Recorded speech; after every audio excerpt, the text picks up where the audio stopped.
Hello, everybody. Welcome back to another episode of Liars4hire, starring Chase Young, Jackson Eldridge, Robert Robbie Fragosi. Guest starring Twilight. This is like an SNL intro that I'm doing. I never watched SNL. Do you do this for every episode? Yes, we do this for every episode. Twilight doesn't listen to the podcast. Yeah, no, I've never. No, it's okay. No, I know you do. We're with so. That's more than Chase. Yeah, you listen to approximately, I would say, twice as much as I do, if you don't listen at all. Because I go out of my way to get lobotomies. I was going to say, every single time I learn anything about Liars Club, I get a lobotomy to extract that part of my brain. What's what would you say is like the logical opposite of Liars Club or Liars4hire? The logic. Broadband. No. Yes. Because they do what we do. They're just women. Yeah. Yeah. No. That's the opposite. If there's anything I know about being LGBTQIA+, it's that everything should go in a box. And everything should be lumped together. And the binary exists. It's either a 1 or a 0. All right, everybody, welcome to the episode. We're so excited to have our dear friend Twilight on. The happenstance, which led her here, as a matter of fact, was for those who don't know, for those who don't pay attention to the extended lore of Clown House and Liars Club and et cetera, if you don't have time to watch any of our other content, you are still fucking mad about that? It's been 2 weeks. It's been 2 weeks. It came to mind. Oh my god. If the I literally only think about boring, it when we're recording Liars4hire. If the podcasts are boring to you, and you decided you don't want to watch our content anymore, about, I would say 2-3 months ago, I was playing Portal on stream, as I want to do. Occasionally I will play Portal, and for every like $15 I made the game a little faster, up until we were like at we were at 10 times speed. And earlier in that stream, we were talking about a very popular video of Ijustine. For those who don't know, for those who aren't 70 years old, she used to be a vlogger on YouTube.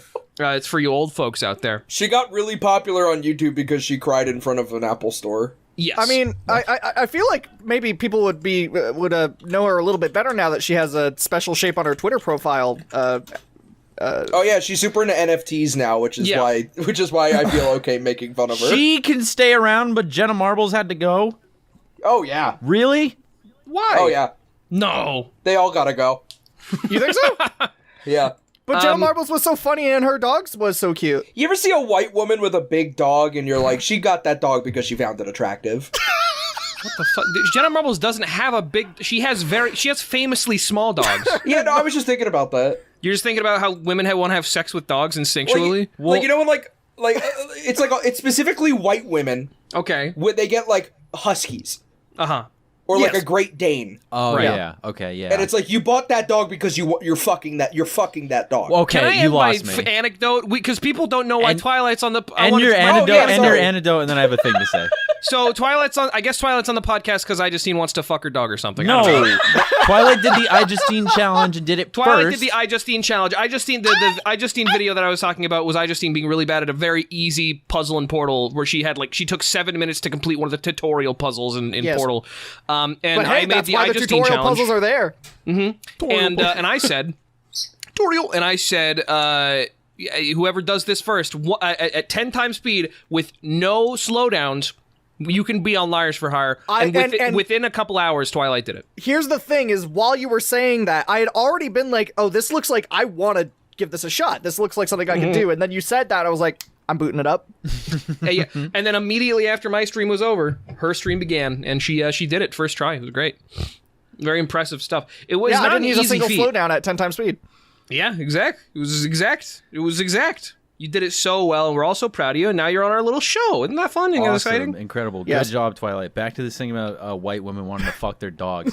So, Yeah, like 2 years ago, I think, because Jenna Marbles had Italian greyhounds, the small little greyhounds, Yes. and then 2 years ago, they got a rescue greyhound. So does that still hold true if even before she had a bunch of tiny dogs?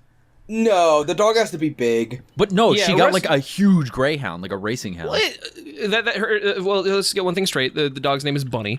Bunny. Biggest Jenna Marbles fan right here. Straight up, yeah. I like Jenna Marbles. I like up like 5 months until she got like she like dropped everything and left.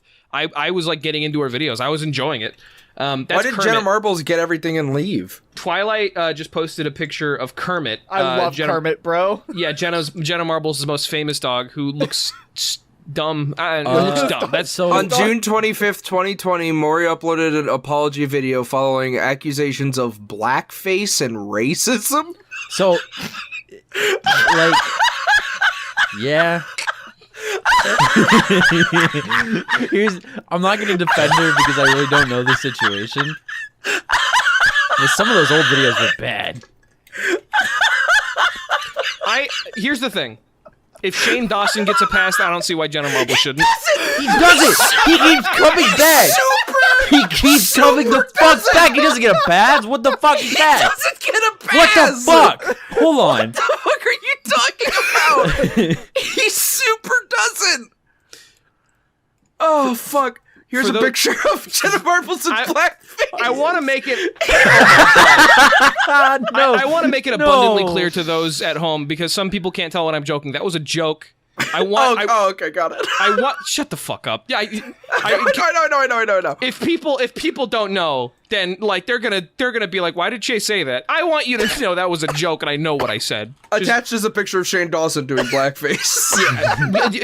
We'll just put them both on screen right now. Oh no! Don't put any fucking blackface in the podcast. Wait. First blackface on Liars While we're Club. at it, can we put the pictures of Justin Trudeau in blackface? No. Yeah. Okay, yeah. Let's also do Jimmy Fallon in blackface.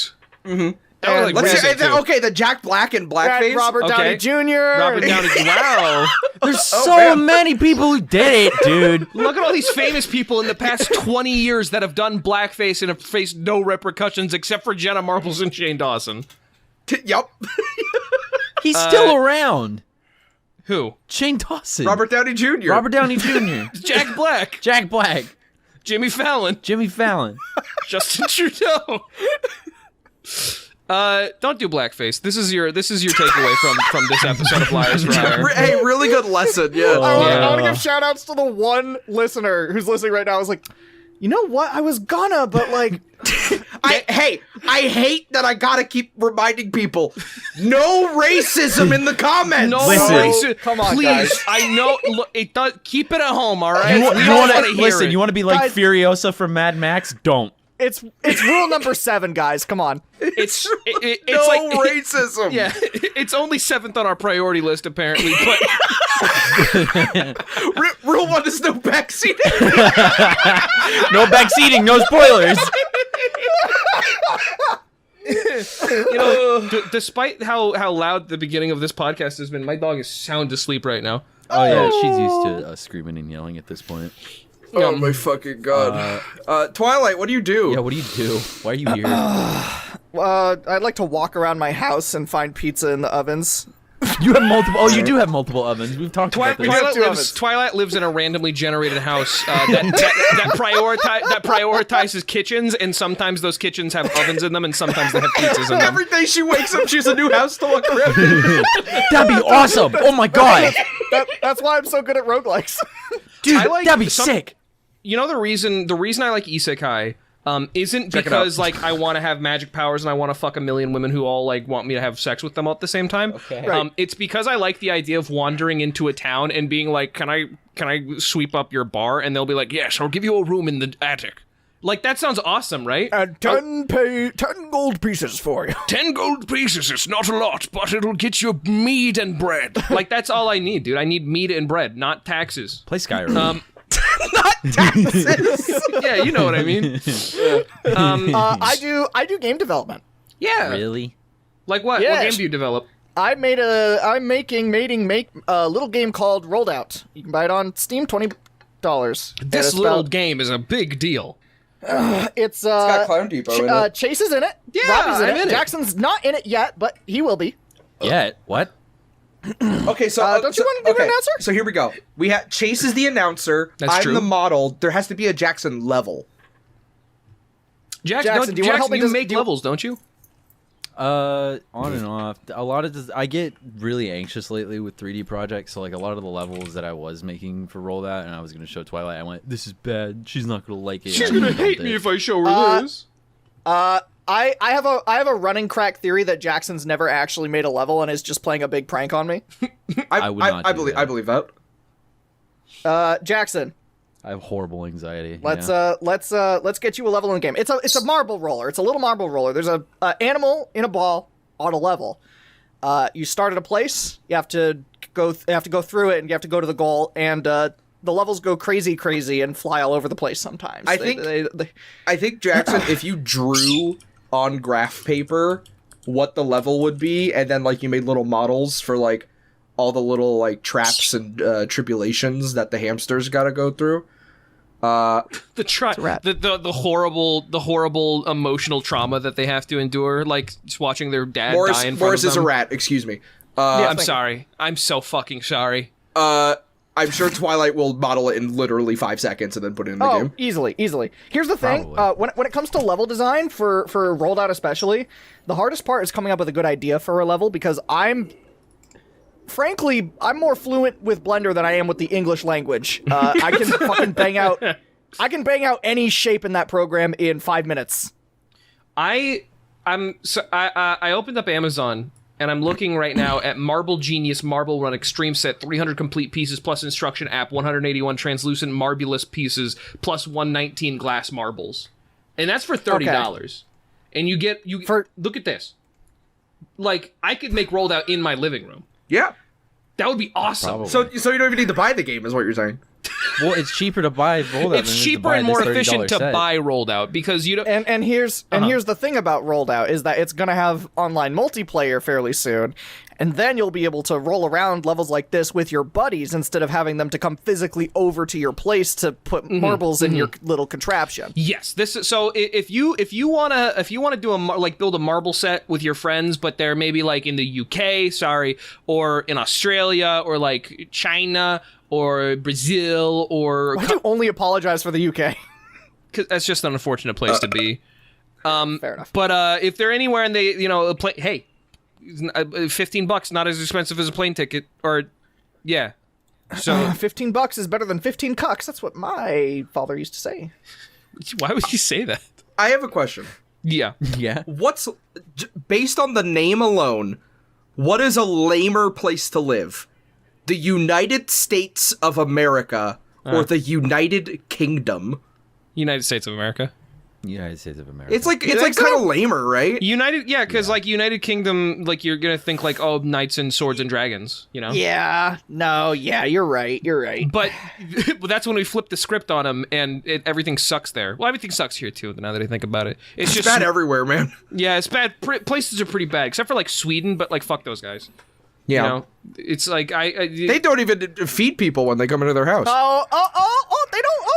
Nobody feed people. I'm gonna go eat some rocks. Fuck you. It's a cultural thing. No? I'm in Sweden. I went over to my friend's house, but they had breakfast. And I couldn't eat it. That stupid little fucking debate. Like, I can't believe they don't feed people when they go over to their house. It makes me want to fucking shut down everything. It makes me want to fucking. I thought it. Here's the thing: is like much like most other fucking internet memes and sensations that make waves. I thought it was funny the first time I saw it, and then people kept making a huge deal out of it, and I got bored. If people were like joking about it, that'd be one thing. But like, if it was turning into like a cultural, it's turning into a cultural debate, which I find infuriating. It's so stupid. Yeah, there's like so many more valid reasons to get mad at Swedish people. Yes, exactly. Like even like just straight up resentment is more of a valid reason. Yeah, I think that was happening just because like if an American did that to me, like an American family, I'd be like, what the fuck? But if like like if it's a thing like from Sweden with Swedish families, like that's just not a thing that like you don't. If a kid comes over, you just assume that they already ate. Yeah, like that. I mean, like that's just what that's society, baby. Hey, you know that's why? culture. Because they can afford it. Yeah, exactly. Like it's like, oh, hold on. We're gonna go ahead and get you your private jet over to your friend's house, but real quick, let's go eat our 5-course meal that we have before you leave. Like, yeah, no, like that's fine. The kids doing their fucking trigonometry homework while Jeeves fucking shines their shoes. No, I want to go on the plane now. Okay, well, we can go on the plane and we'll have our second chef come on the plane and cook it on the chef kitchen, on the jet plane kitchen. We can eat it while we're flying over. You know, for those not keeping track, the newest season of Fortnite just started. I've seen 3 people already like a level 105. Those kids are Swedish kids who they wanted Darth Vader today, and so there's like, mommy and pie. No, it would be mommy, buy the fucking Fortnite levels for me. Buy me the fucking thing. Mama and Papa, please. Mama and Baba, please buy me the Fortnite levels. Fuck you. I'm not getting involved in this. Can we verify is this an accurate Swedish accent we're doing? I don't know. Oh yeah. I don't fucking know. You ever seen the I'm not involved Muppets? with this conversation. No, Jackson, you like the Muppets? What Swedish chef? How does he talk? Oh no, you got it right. I'm not doing it. You Oh, got you it. got hold on. Fortnite. Yeah, I'm invoking images, visuals, and sounds of a fucking Leffenfelt. Okay. Yeah, no, we're doing it perfectly. Fuck Leffen. Thanks for being here, Twilight. Yeah, for those who don't no know, problem. every 5 episodes is a questions episode, and every 7 episodes, right? 9. Yes, it's every 9 episodes. That was 8. Is it 9? Comment below. What is it? Comment below and keep 9. We're on episode Comment 45. below. It's every What is it? 9 episodes. Every 5 episodes. There's no way to know. Comment below. Every my 5 God. every 5 episodes is a comment episode, or a questions episode. Every 9 episodes, I'm gonna go with 9 because that sounds accurate, is a guest episode, and this just so happens to be the first intersecting questions/guest episode. As per usual, we have a thread full of comments here from hungry listeners who want to know everything. You're hungry. Every I'm 13th hungry. episode is the sex episode. That's not true. We haven't done that. Yeah, we're Reddit, virgins. Make it happen. We're virgins. We're virgins because we're waiting for the 50th episode. Where we're You gonna guys have see that sex. game Eternites? Yeah. No. That's a virgin game. You know what I mean? Man, I We're don't playing know. that on the channel. We're getting paid to play that. No, we're not. If we are. you've ever, I'm not if on you've that ever- fucking episode. I am. What's up, Twilight? If you've ever had sex and you pick up the controller and that game is in the PlayStation, it like burns your hands. It's like a vampire touching a cross. If you've ever had sex, you should not be listening to Liars Club. I need $174 right now. Why? What do you see on Craigslist this episode, Robbie? No, it's on eBay. A Razor Hydra new seal just went up on eBay. Oh, kinda, maybe, actually. Hold on, how much money do I have in my bank account right now? Let me check how much I have in mine, too. What the fuck is a Razor Hydra? This was like Wii controls for the computer. There's an entire Portal campaign that they made for the PlayStation Move that you can play with Razor Hydra, and you can also play Team Fortress 2 with them, and it has special controls for it. That's silly. Still? Like, you can still? Yeah, it is. You can type in Razor Hydra 1 into the console, and it turns it on. Robbie, be honest with me. How much would you shell out like that for a Novent Falcon? Oh fuck! That was the what controller was that? That was the like gun handle, like the 3-axis gun handle that you could... that thing $0. It's fucking humongous. I don't have I have a fucking Steel Battalion controller behind my couch. You think I have enough fucking room for Look at that this thing, dude! What the fuck? That's the Novent Falcon! That looks like somebody fucking. That's just a Glock with a lamp tied to it. That's what fucking no. That's what conservative things like. You ask a conservative, how does an abortion happen? And they pull a picture up of this on their phone. It's an ultrasound plus a pistol. This is the beta model for the suicide boots in Futurama. How does an abortion happen? They fire bullets up your pussy. Yeah. This is what they pull up on their fucking phones. And like, this is what they're doing. Conservatives believe. This is what they're doing to babies. They're shooting them point blank. Can you believe this is what conservatives believe? Actually, Truly, and also Swedish people are. I don't trust. Can we get to the questions? Every sure. Swedish 10-year-old gets this for their birthday, and they go, "I know what to do with this exactly. Okay, I get to kill another maid. I get to Check kill it out. another child." Check it out. All right. Okay. First question that wasn't asked by Twilight at the top of the thread. If you were a My Little Pony, OC, Fuck you! Are you kidding me? What kind would you we be? already answered this. We're No, all no, no, no, no, dragons. no. No, it's what's your favorite? What's your cutie mark? And would you be? Oh, just what's my cutie mark? I wouldn't be a pony. Oh, okay, would you be What a would you be? unicorn or a Pegasus? I'd be a dragon. Okay. Yes. Okay. Well, Yes. that's fine. If theoretically, and I'm not saying you are now a pony, but if you were, what would your cutie mark be? I don't know. Okay, think about it. I actually have an answer for this. Okay. I knew you would. That's my cutie mark right there. What is it? What does it mean? It represents my aptitude for astronomy and also magic. All right. You know what? Fair enough. The picture above that one is my cutie mark. Yeah, I was gonna say my current hyperfixation is the Razor Hydra, so probably the Razor logo. Oh my god. This Swedish medieval abortion machine is my cutie mark. Yeah, dude, they invented guns back in the 1500s for abortions, and they only realized like 400 years later that they could use it for war. Dude, imagine being a Philly blank flank and drinking a Monster energy drink, and like the Monster logo pops up on your ass. That's when you know it's time to fucking become a coder.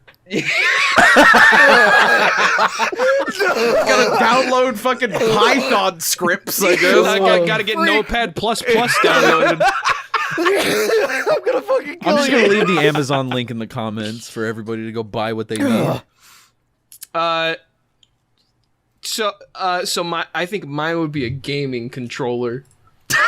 Do you actually think that? I don't know. I think yours would be like a scroll. I think yours would be like a scroll being written on with a feather. Why? What? Why? Because you're a linguistic anthropologist. I guess, yeah. Okay, well, okay. You know what? I'm gonna do this because this will make more sense. Twilight, what do you think Robbie's would be, and what do you think Jackson's would be? Robbie wouldn't have a cutie mark. He's a dragon. Thank you. Oh my god! Okay. And what about Jackson? I'm a monkey. There's no monkeys in that show, I don't think. There's gotta be a monkey in My They Little have Pony. zebras. Monkey, My Little Pony. Oh my god. There's like That's- every animal's ever showed up in fucking My Little Pony. I'm trying to think what Jackson's would be. That's a difficult question. I think to it'd be like answer. a bloodlotch because he's yeah, not because he's a murderer, but like, because he's like because he's a forensic anthropologist. And also, I was a gonna murderer. say like probably the lame answer would be just like a microscope. Mm-hmm. I don't know. Maybe. Okay. Theoretically, if you were to give one to, are you just resisting giving one to Robbie because he'll be like, no, that's not right. No, it's Robbie's a dragon. Is there monkeys? Is okay. there monkey proof yet? I'm actually looking into it. I don't think there are. This is the most Robbie's ever thought about My Little Pony: Friendship is Magic. in a consecutive period of time, yeah. Spider monkeys reside in the Royal Garden in Best Night Forever. In Three's a Crowd, Discord is seen riding an ape during Glass of Water. In the map of South of Equestria from My Little Pony Friendship is Magic issue number 2, bears the mention Monkeys Be Here with a picture of monkeys. Yeah, so I'm a monkey. It's fine. There you go. Fuck me. And if we know anything about most of the mammals and reptiles and generally land-dwelling animals, and that shows that they are operating on a similar level of consciousness as ponies. The next time you ask me to participate in a bit, I'm refusing. Am I gonna experience racism because I'm a monkey in the My Little Pony world? I don't know, probably. No, If it was prior to season 7, yes. I'm gonna experience monkey racism. yeah, sorry, bud. I answered the question. A fucking Razor Hydra. A Hydra logo. And I Razor logo, answered excuse the me. fucking the Swedish abortion machine. What's your favorite video game brick texture? The one in Half-Life 2 that's in Gmod Material Tool. Me too. In school I would always draw like the Mario brick block. So like that, like when I draw bricks, that is the pattern I think of. Sure. The alternating stripes. Yeah. Assassin's Creed Unity, the cobblestone brick way that is on the main street of where the Eiffel Tower would be. A close second for me would be the stone bricks from Minecraft. We all had answers to that immediately. I think a close second for me would be the fucking parallax occlusion fucking stone bricks in what's that scary game with the monster that's the face fucking where you have Sinister? Or Sinister? Amnesia. Yeah. The Dark Descent. that has good bricks in it, yeah. I That agree. has great bricks. Amnesia the Dark Descent has great brick, great textures, and great sound design. This is true. 2 follow-ups. Bloodborne has really good brick textures because it's all gothic That's and true. old, and some of them are wet from blood and water and guts. Yes. And then Silent Hill 3 specifically has really good brick textures in the mall scenes. I always like making brick blocks in Minecraft, specifically because I like furnacing clay, and you get like the little brick texture. Right. Yeah. I really like those bricks. I wish you could throw them at stuff. That'd be fun, yeah. Hey, I bet that'd be a really easy mod to make. Yeah, modders, get on Let it. me throw bricks at cows. Literally, Reddit. just copy and paste like the snowball mod or the snowball code, and then apply it to the brick. Easy. Hold. Done. Holding. What do you mean hold? My favorite brick are the golden bricks from the Lego games. Oh, yeah. All right, fair enough. Like Star Wars, the new one has really good brick Ding, ding, ding, ding, ding. We have a winner. Next question. And I think this is specifically for Twilight, but I feel like Jackson or Robbie could answer this. I couldn't answer this personally, but what is ray tracing? I never truly figured it out. Someone tell me. Ray tracing is a unique type of rendering where they, in order to draw pixels to the screen, thousands and thousands of tiny little lines are fired out of the camera at everything around you, and they collide with any objects that they find, and they report back basically what color is this, where this ray hit, what light is hitting this location.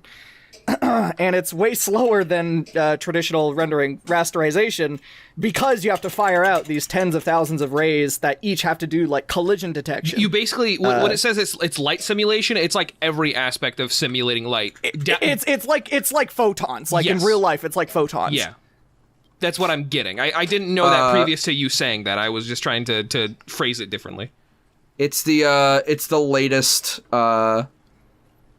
it's the latest scam in video game graphics, like ambient occlusion or jiggle bones. It's the thing I turn off in every video game I play because I don't give a shit. Here's the thing about ray tracing is it's available to us as gamers now because of the natural consequence of it and the architecture required for like machine learning neural network shit being basically identical. And so all of the advantages that like we get from designing GPUs to be able to do that shit also like lets us do ray tracing. Neat. And mine cryptocurrency. Yes. Cool. All right. Well, I hope that answered your question. Go invest in Ethereum. Well, No. that's that was your conclusion. Here's another I'm not question for... I'm going to answer this one first because there's probably going to be like way cooler answers that I don't know because I don't do this one. But what's your favorite Dragon Ball move? I like Kaioken. What's that move that Tien does where he like makes his fingers into a triangle Oh. and fucking like blasts you to Tri-beam pieces? cannon? Yeah, try. Yeah. That's my favorite move in Dragon Ball easily. I actually don't... I don't know what Kaioken... What is Kaioken? Kaioken is like a transformation kind of move. Oh, no. I like the one where his hair turns blue. Super Saiyan God, right? Super Saiyan God. I think so, yeah. Yeah. Okay. It's an ascension Yeah, I like form of Super Saiyan God. I like Super Saiyan God. Kaioken. Wolfang Fist. Wolfang Fist is pretty good. Kaioken is when the user takes all their ki and pushes it out of their body outwardly. Oh, that shit where they go... Yeah, that's they're like... burning. Oh. They're burning energy to make themselves stronger. Like, It's you, like, you it's can go like, like- Kaioken times 10. Yeah, you go Kaioken Kaioken 20. times Like, 10, that's which is like the biggest one. The rate of in which energy is being used in your body. I'm lame. I like Hellzone Grenade or Destructo Disc because everybody Destructo Disc is great. everybody saw Krillin do it, and then somebody else saw somebody else do it who saw Krillin do it, and they just fucking copied them. It's so funny. Dude, Beerus was like, ooh, damn. And then like, just fucking like Fucking Frieza saw it and was like, I can do it better. yeah. like Frieza saw it, and that thing where somebody touches like your pubis unexpectedly and you shiver a little bit happened. And he was like, "Oh, Well, I've never experienced that, so. Wolfang Fist is just cool. It's just a cool move in Dragon It's Ball. a combo. Yeah. Fucking Yamcha doing I combos. think the thing that won me over on the fucking Tri-Beam was him fucking destroying, fucking blasting Cell into the core of the earth with it to, like, buy his friends time. When it comes to like funniest things to be at the receiving end of, I think Kamehameha is obviously very funny. But like when Tien puts up the fucking like the triangle beam and like if you just show me a picture of Tien doing the tri-beam, like it's funny. It's very funny. It's so fucking funny. Like even in the fighting game, the Dragon Ball fighting game, when somebody does it, you just kind of have to sit there and be like, all right, I'm gonna take this and watch Tien just go do. like, hold on, like, hold on, let me get this specific picture. Hellzone Grenade is also funny because it's just Piccolo. If you're on the receiving end of this, just shoots a beam out of his. Dude, have you seen like pictures of special beam cannon? Because that's funny too. Because it's. Oh, that's like the meme picture. That motherfucker's about to die, dude. The last thing I see of you, and then there's a white light in my hands, and then you're not there anymore. I needed someone to draw the fucking opposite POV. I need Sal's POV here, and then just like a second picture that's like all white. And that's ray tracing. Yup. Exactly. This fucking idiot is like ordering a hot dog. He's like, "What are they gonna do over there? What the fuck? Gonna get some relish on it and." If I ever saw Tiana and he put his fucking hands up in a triangle like that and like aimed it at me, I think I'd start laughing before I was vaporized. Speaking of Tiana, Chaozu's suicide is also hilarious. It's so fun. Why are moves in Dragon Ball so fucking funny? They're so funny. Fucking like even cooler putting up his hand and doing like a giant fucking like sun, like a miniature sun. Yeah. the one-handed oh god, what's the move that Goku does? Spirit Lend me bomb? your energy. The one-handed spirit bomb from fucking like God Goku is so fucking like just like it took Goku 9 episodes to charge up this fucking spirit bomb, but like when Goku gets stronger, he could do it with one hand and walk away.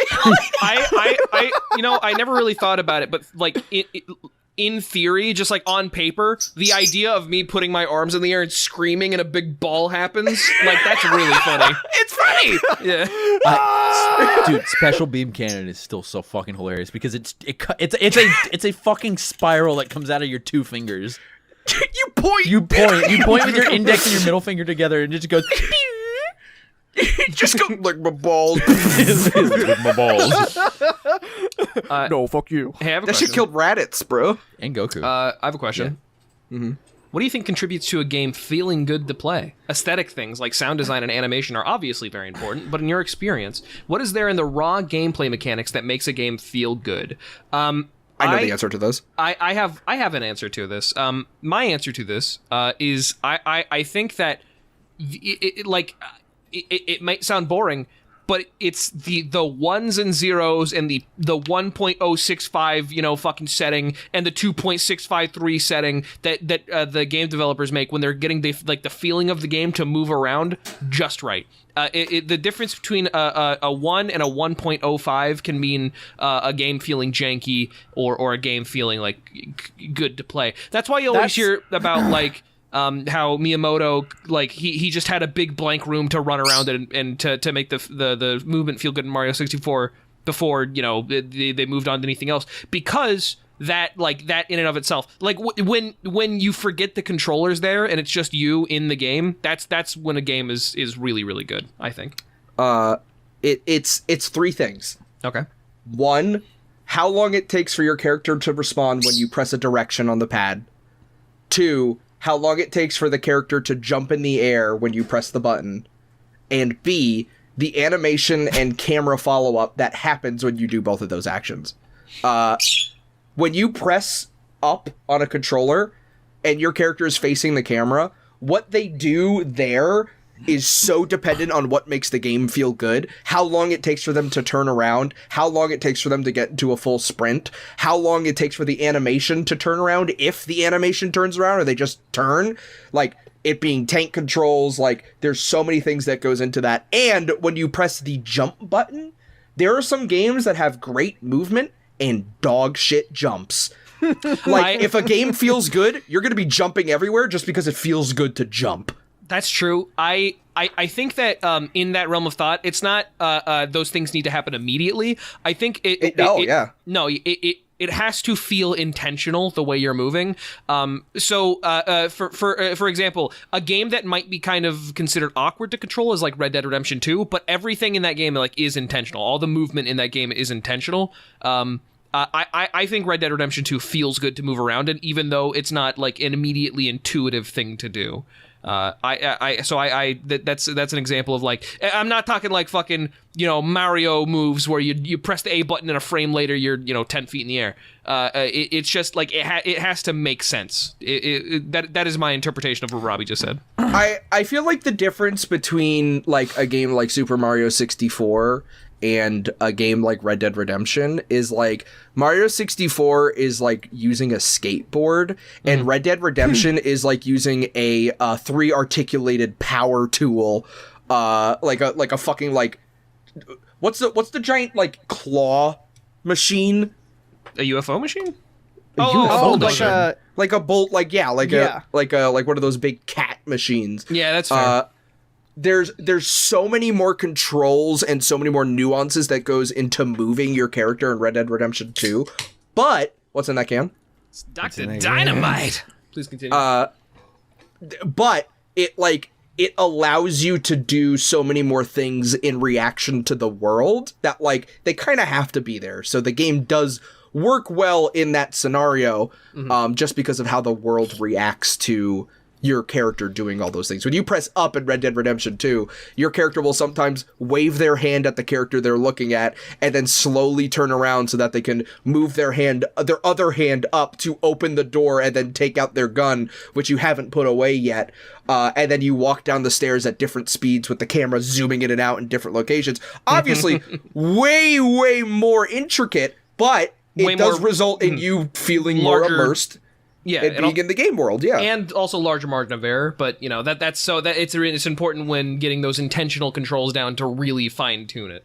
Yeah, when that happens in Grand Theft Auto 5, it makes me want to jump out a window. But like in Red Dead Redemption 2, like it because the game is built around that. All those things. Jackson, you next. I'm trying to think. What was the question again? What example? Basically, what makes a game feel good to play? Oh, if you can establish atmosphere outside of like character movement and stuff, then that's pretty good. A game that I'm thinking of in particular that has really good atmosphere and like sucks me in is The Last of Us Part 2, and I'm gonna spoil something for it. So. This happens like 1/3 into the game. You come across these workbenches to work on your weapons and stuff. At one point, randomly in the game, you go up to a bench and it takes about a minute for it to happen while you're working on a gun. An enemy will grab you, the menu will close, and now you're in a fight scene. And it scared the fuck out of me. And I'm like, dude, I cannot be so careless in an environment like this. And throughout the rest of the game, I played way more cautious, and it worked for me. I never had that instance again because I would see a workbench and go, I'm going to check every closet and everything that is around this workbench. And 9 times out of 10, I would find somebody like hiding, waiting for me to go up to the bench so they can grab me again. Upon subsequent playthroughs, did you, if you like check for that guy, can you find him and stop him from doing that? Oh yeah, absolutely. Cool. That's cool. Stuff like that happens in like Bethesda games like Fallout and Skyrim, like all the time. Like there's a gate in Fallout New Vegas that requires 100 lockpicking, and then when you open it, you could walk up to the crate, but right before you walk up to the crate, you hear because a mine just activated. There's stuff like that all over those games, like talking to an NPC in Skyrim and then a dragon coming down and killing him, like that happens. I love to talk shit about Bethesda games, but I like those are like some of the best games made. Like, yeah. Anyway, Jackson, those RPGs are real good. Yeah, Jackson, please can't continue. wait for Starfield. It's very just immersive environmental storytelling. I think like sucks me into a game more because like I could play a game with really bad movement and bad response to button presses, but if you have a really good world inside your game, I'm gonna be playing through the whole thing because I'm curious what happens if I do you want me to do A, B, what happens if I do C and D? Am I gonna get a response? And if I get a response because somebody sat down and took the time to make that for me, that I love that. It's a push and pull, I think. Me and Jackson are, I think, pretty much opposites here. For me, a game having a really nice story and atmosphere is the cherry on top of excellent controls. Real quick, Twilight, before you go into that, I would like to say regarding the A, B versus CD thing, I think that's why Undertale is so successful, because in Undertale, a lot of the charm is like every dialogue box, like every intentional dialogue encounter you can have is like, well, okay, what would be funny if I put this here because they had to go and do this to get this dialogue box. It's like a million of those Fallout 3, you open the door and then there's a brick wall and it says fuck you encounters. Yeah, like in Undertale, you can do things in any order, even orders that make absolutely no sense, and there's like a 95% chance there's unique dialogue for you if you do it. Isn't there like 93 endings in Undertale? Because of how many different things you could do in that game to like get a character to say something different at the very end. Yeah, because it's like all the combinations of like the people that you can versus can't kill. So like I would say like 80% of Undertale runs end in true pacifist or genocide, or obviously the neutral ending. But if you like go through and you kill some of the characters and not others, a lot of people have probably never gotten this ending where like either Papyrus or Undyne or Sans will call you up on the phone afterwards, and they'll be like, "Oh yeah, things have gotten substantially worse since you left. You fucked us over like really, really badly." And that's like, and depending on which combination of characters, like major bosses you killed, then like there's different like dialogue. Yeah, Jackson, you should play Undertale. No, I don't think I'd like it. Okay. Dr. Dynamite's giving me what for? Okay, Twilight, please continue. Here's my contribution to the subject. I think there are probably a dozen different things that contribute to how a game feels in terms of the raw gameplay. I think if you were to take a game that people classically think of as a very well-designed game, like Celeste, for example, and then say, take all the levels, make all of the jumps 25% harder to get by like making the distance longer, and probably that game would feel like complete dog shit to play, even though you haven't changed the controls at all, because level design is an incredibly important thing when it comes to the game mechanics and the feel of the game. That being said, when it just comes to the raw mechanics and game feel, I think the one thing that always pulls me in and makes me interested is when a mechanic has nuance, when there's a certain analogness to it, which is why I love Super Monkey Ball, because at any given time, even just a tiny adjustment of the joystick by a single degree can completely change the outcome. It's why I love Super Smash Bros. Melee, because both players are constantly doing shit and are like in full control of how they drift, how they DI. It's why I love Team Fortress and Quake, because the movement lets you do so much different shit. Real quick aside, was Monkey Ball on the Dreamcast? No. Okay. It was a GameCube. Okay. Continue. It was originally an arcade game, and then it got ported to the GameCube. I didn't know. I was wondering because we've been doing a lot of thinking about GameCubes at the boys' night household recently, and so I was wondering. I was thinking like, because all of the like three of the 4 games you've said so far have been GameCube games, and I'm just like thinking like, yeah, GameCube. I love the GameCube. The GameCube, I think, was like the era of game design that appeals to me the most for this exact reason, because it feels like a lot of studios were leaning into, let's give games a lot of mechanical nuance and depth, but not so much that it's required to play the game, just to be really good at it. Mm-hmm. Yeah. And like, there's a reason Melee is still being played today by tens of thousands of people and watched by 10 times that amount, and it's because, like, surprisingly, it's still got like a shockingly balanced cast between the top like 8 to 10 characters, and like they're still discovering new shit. People are still improving.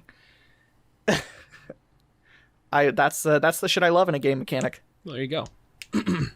I hope we thoroughly answered your question. Which Sonic games are your favorites and why? Detailed explanation with the cherry, please. Alex, Adventure 2, because it has the Chow Garden, which is cute for me. Yeah, I was gonna say Adventure 1 and 2 because they have the Chow Gardens. Best 2D game is Sonic 3 and Knuckles. Best 3D game is Sonic Adventure 2. Sonic 3 and Knuckles is long. It has different playable characters. It has the best music. and all of those levels are phenomenal. And Sonic Adventure 2 has Metal Harbor. Sonic Adventure 2 has probably one of my favorite soundtracks of like all video games ever. I fucking love the music in that game to death. All bangers across the board. I think so. I really think so. I'm rarely so enamored by a video game soundtrack. Fucking City Escape, Pumpkin Hill, I Am Knuckles or whatever the fuck it's called. Meteor Herd, dude. I'm just thinking of all the Knuckles, fucking shout out 100%. The guy who composed and sang all the Knuckles songs. That guy's great. Someone's phone just went off? Yeah, it was me. Sorry, I made a tweet and it's getting likes. Congrats, dude. Okay. Crush 40, really good. Fucking whoever said Sonic had a rocky transition to 3D can fucking bite me. They were wrong. They were wrong. They didn't know how to play the game. They were a child when they played it and they never played it again. I think one video game sound that will be forever burned into my memory is the sound that those weird floating hoops make on, Final Rush? When you're going down the rails and like, woo, woo, woo, woo, like the fucking, I can't fucking do it with my mouth. What about you, Jackson? I'm trying to think because I didn't grow up playing Sonic games and all that. My experience through Sonic was comics, the Archie comics and stuff. Oh, yeah, that makes sense. So I'm trying to think. I don't know. I like Sonic Riders a lot, but like in all honesty, I like Sonic Rush. Sonic Rush is fun. Sure, yeah, that's fair. I don't know. I didn't have a lot of that exposure because didn't have consoles and stuff growing up until later on, but I did play Sonic and Knuckles. I think Sonic Riders is a great pick. That's a really fucking good game. Best 3D Sonic game is Sonic and the Black Knight, and best 2D Sonic game is Sonic Advance 3. And there you go. I hope this answered your question.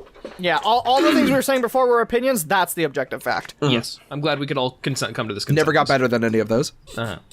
Make the leaves reborn. Make the leaves reborn. I played Secret Rings. Yeah. Dude, I remember that game because he said hell in that game. You remember that when Sonic said hell? Play in its entirety the Crush 40 song. Feel the Sonic Youth right now. Don't do that. We're gonna get. I just did it. Sorry, no, it's already done. It's because Sonic when he gets when they're pontificating on what happens when you get the 7 secret rings. Also, the main bad guy is the genie from Aladdin in that game. That's not a joke. Yeah. And Sonic says, "What's gonna happen? Maybe they'll open the gates to hell." And he says that, and it's awesome. I think Sonic shouldn't ever say swear words. Sonic and the Secret Rings was Sinbad, right? Because Black Knight was Knights of the Round Table. I believe it was so. Arabian Nights. Or was it Arabian Nights? Okay. It was Arabian Nights, King Arthur and the Knights of the Round Table, and then the third one was supposed to be... I think the third one was supposed to be Sinbad, wasn't it? The third one was supposed to be Sinbad, yeah. It was supposed to be about Blackbeard and Sinbad and all that. Cool. That was going to be the Sonic storybook trilogy. Yeah, Damn. the storybook trilogy, and it didn't happen. Consumers are idiots for not liking those games. No. Anybody here ever listen to Shindbad by DJ Sharpnel? No. I've heard it. Okay. What are your tips on game development, and what's a good starting point for people who have ideas but zero skill in coding? I'll start. I'll take this one. Right. Okay. Yeah. No. Go for it. Give up. Yeah, it's not worth it. Yeah. It's too hard. It's a bad idea. Just start playing games instead. If at first you don't succeed, give up. Yeah. Okay, all of you. If at first you don't succeed, that's it. Okay, all of you, shut up. Twilight, please give your insight. There are a lot of different good ways to start, and it really depends on the kind of person you are. The two ways I would personally get started would be to either A, produce a design document for the thing that you want to make before you even touch any sort of art program, programming software, whatever, before you fucking download Unity or Unreal. You want to have a more robust idea of what it is you want to make before you start making it, because that'll be so fucking helpful when you do actually download those programs, because you'll have essentially in front of you a checklist of things. Anytime you're confused about what to do next, you can just look at your design document and think to yourself, what have I not made yet? What is necessary for this game to exist? And you can just bang them out. If you're not the kind of person who likes to plan ahead in that manner, if you do prefer to just be more spontaneous with it, check out MIT Scratch. check out Scratch on the fucking MIT website. It's an incredible visual programming website that allows you to learn the logic of programming in a very straightforward manner. I think it has like built-in tutorials and everything. And it teaches you about the basic logic of programming in a manner that lets you build simple games with it. It's how I learned how to program. It's how I started game design and development. I think that can be applied to a lot of things. Just like it is. It's infuriatingly effective to just make a to-do list. Oh yes, My like recent empowerment and fucking drive to like get shit done in a 10-year time period is because I made a checklist in my brain and I was like, I can do these things. Yeah, so... a design document is not just helpful for yourself, but it's also helpful if you ever want to bring people onto your project. Mm-hmm. I have talked to dozens of people who are experts in their field, essentially. People who are amazing programmers, animators, modelers, artists, who are interested in working on fan projects for stuff that they like. Who are interested in working with their friends, and they've said... if these people literally had anything beyond an idea of what they wanted to make, I would be interested in helping them. If you have a design document, it is everything. If I may, yes. When making that design document, do not make it for yourself. Make it as if somebody else is going to read it. Yes, make it in a manner that if somebody else reads your design document, they would have a full understanding of what your game is and what you want it to be. Even if it's a solo project, there may come a time in the future where you forget where you were at mentally when you made the design document. There may be parts of it that are lost in that version of yourself that is no longer you. Make it so that it's future proof. Make it so that no matter what happens, like don't write down a basic idea. I see this all the time for, it's not just in game design, but just creatives. They'll be like, oh, I had this awesome idea, 2 weeks ago at 2 a.m. And then they open up the notes app on their phone and it's like Turtle Wizard. And they don't know what the fuck that means. My biggest advice for anybody starting a project, no matter what it is, including game design, if you have an idea, shut the fuck up. Don't fucking talk about it. Do not tell anybody. Do not. And I mean this. I know. Listen, it comes from a place. Do not talk about it. Because the second you have an idea, the second you have a world, the second you have characters, if you're somebody who can drop projects pretty easily, if you tell somebody about your idea, the serotonin of them going, oh, that's a cool idea, will completely override any drive to work on it. It happens so much. It's usually because of ADHD. It's because Yes. It's not actually like the happiness receptors, it's satisfaction receptors. It's the validation. Which is also why when people take ADHD medication, they typically aren't hungry, is because the satisfaction receptors and neurons in their brain have already fired off. So they're like, oh, well, why would I need to eat? I'm already satisfied, because that's, typically a thing. In that same vein, once you hey, you got the validation, you got the praise. So you don't need to do it anymore. I'm your brain talking to you. Give up. So there you go. Any final closing remarks, anybody? Just go for it. Yeah. Try it. And if it's for you, then it's whatever. for you. And if it's not, then it's okay. It's all right. Okay. Next question. At least 2 of you have played Yakuza 7 with a sequel in Yes. development. What would y'all think? What would y'all want to see out of it, or what sort of story beats you'd want to see hit?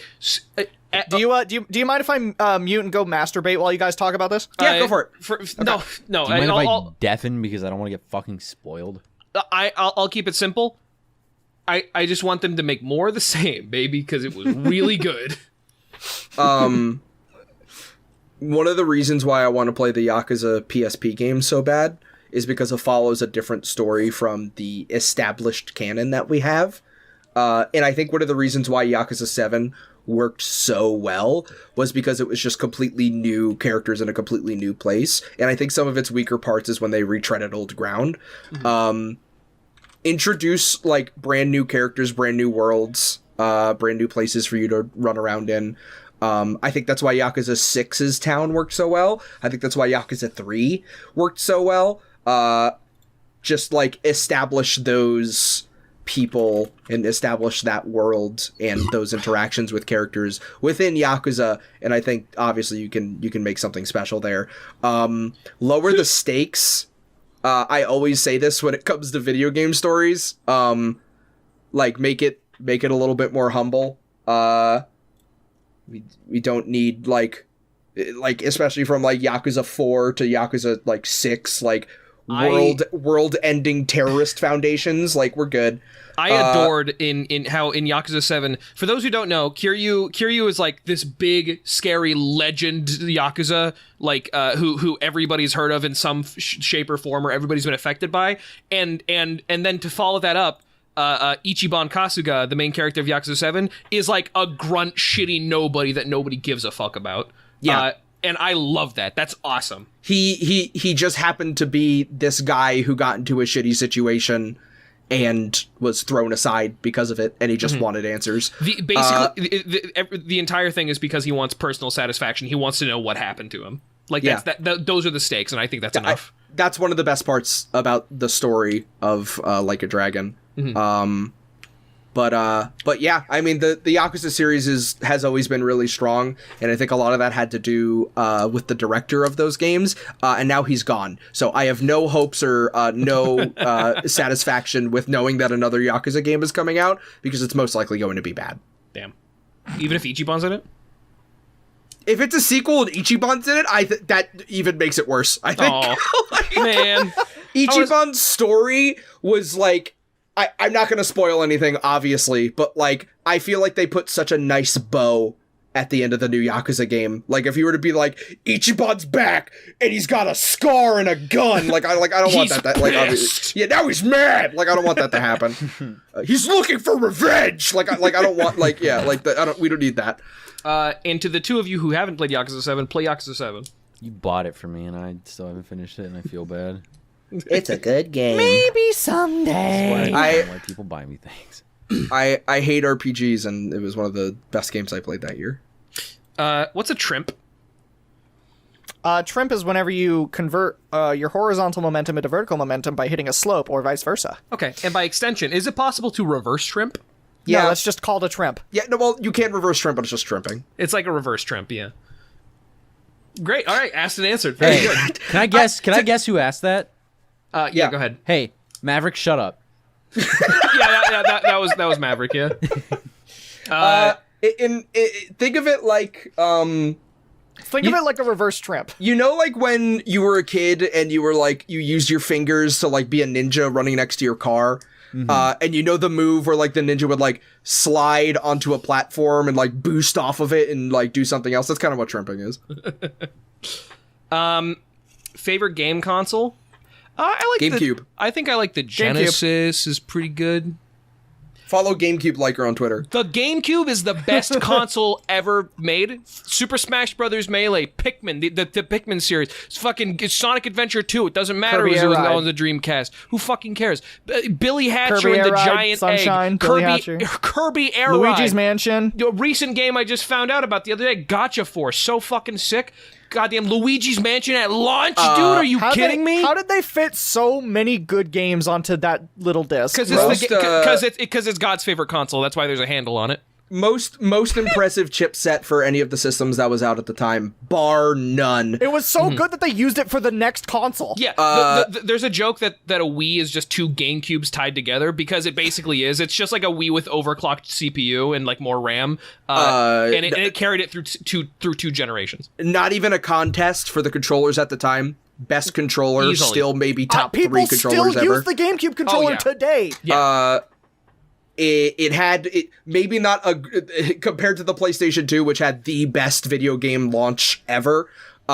Still had extremely strong games come out in that launch year. Up until its death, just really, really, really great games that came out. Paper Mario: The 1,000-Year Door, baby. third-party support wasn't really there, but when it was and they collaborated with people to make Nintendo games, they made the best Nintendo games that came out.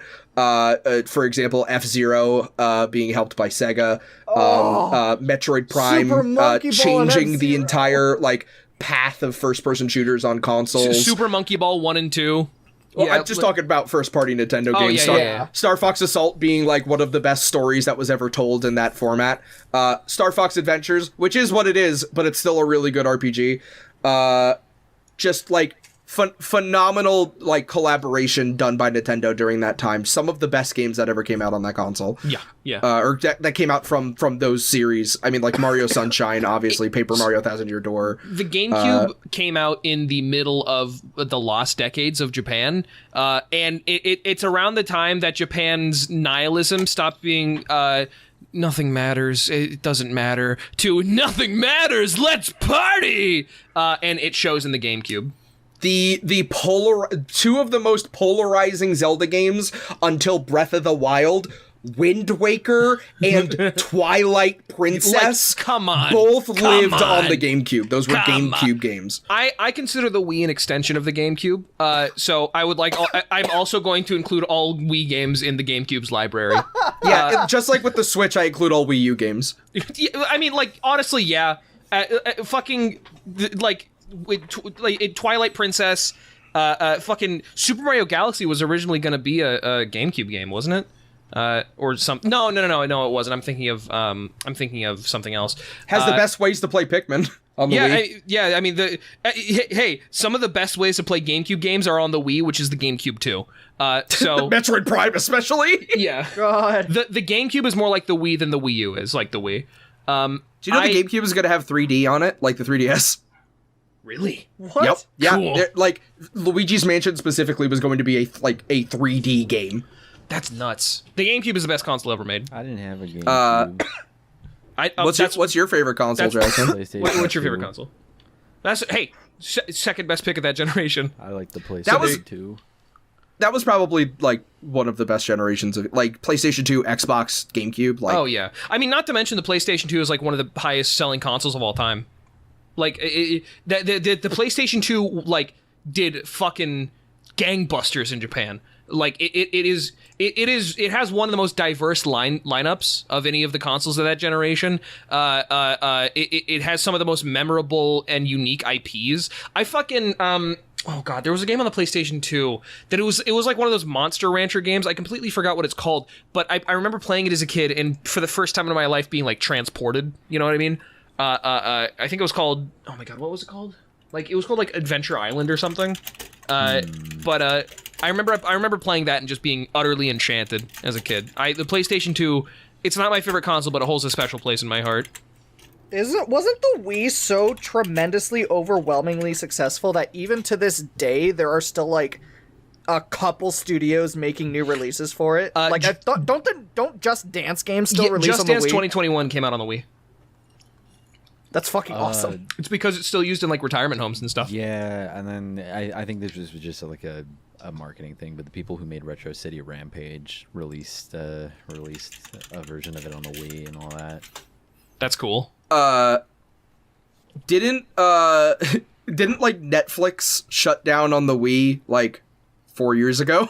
Yes. That's actually how I used to watch Netflix like something like 6 or 7 years ago is we had a Wii hooked up to a giant plasma TV. That's how we watched Netflix. Yeah, like I mean like a good what, like 10 years after Yeah. it died? Like Yeah.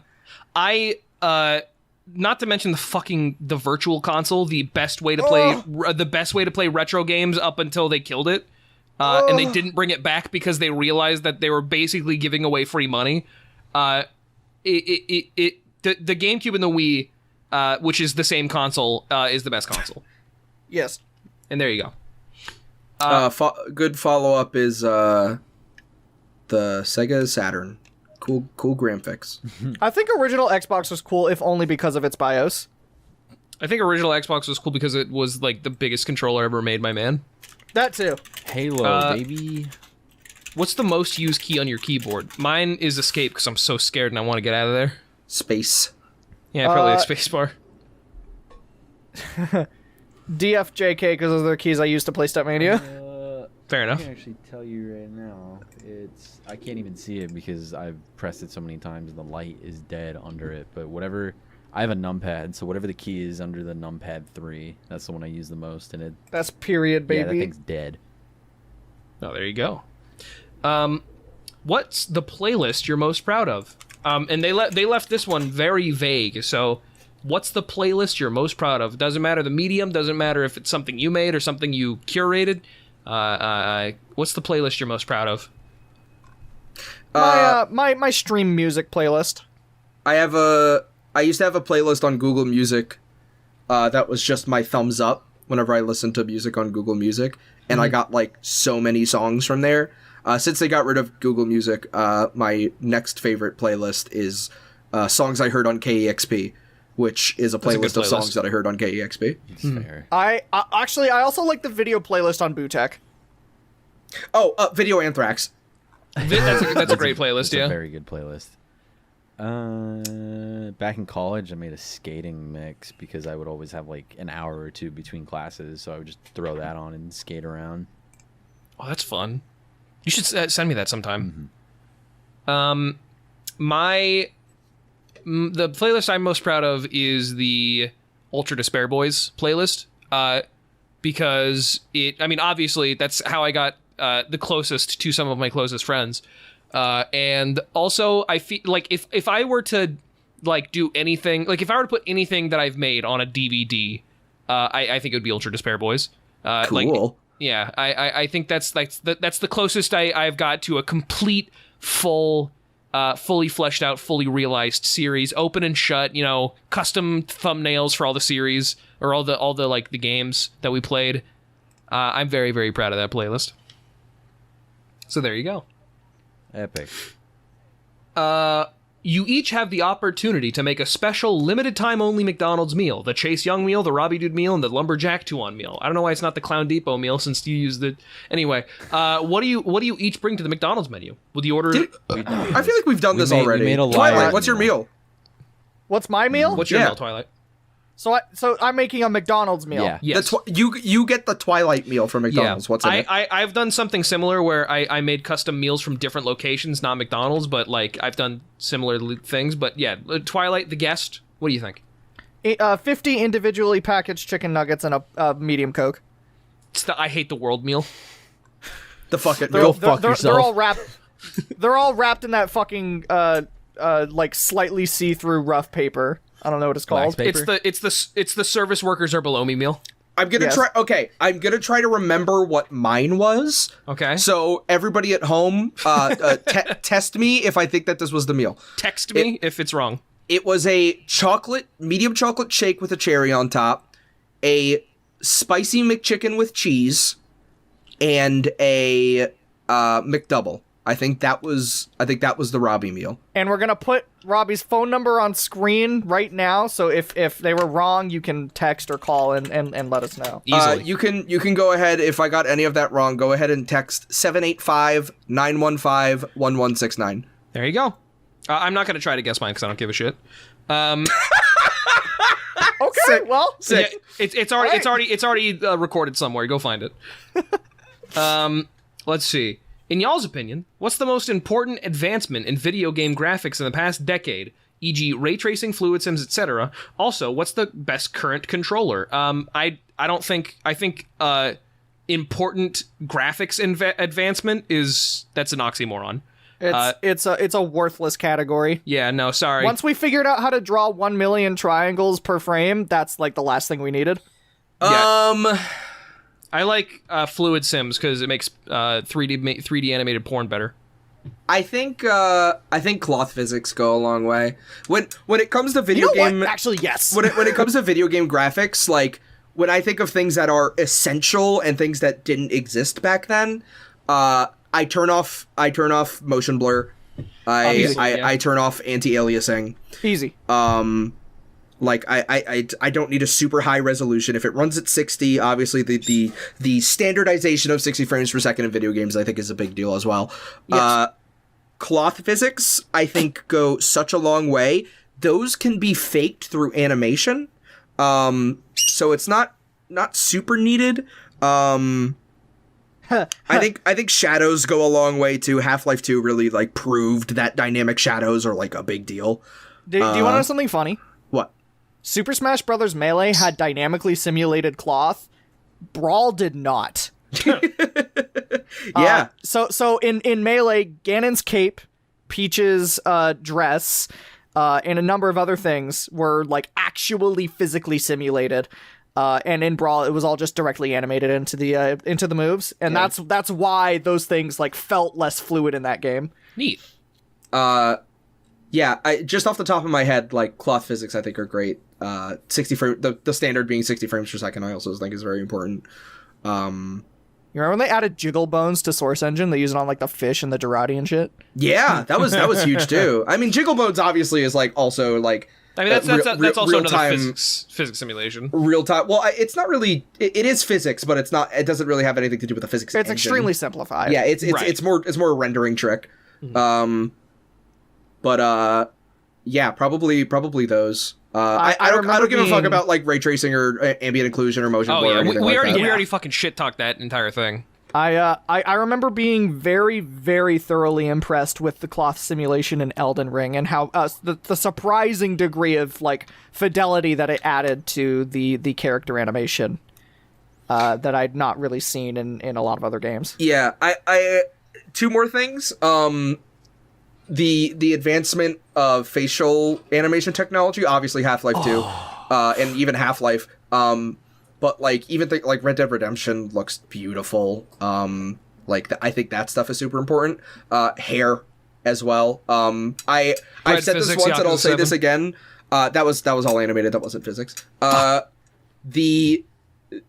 To my knowledge, the moment where I looked at a video game and said, "Whoa," was Conker's Bad Fur Day on Xbox.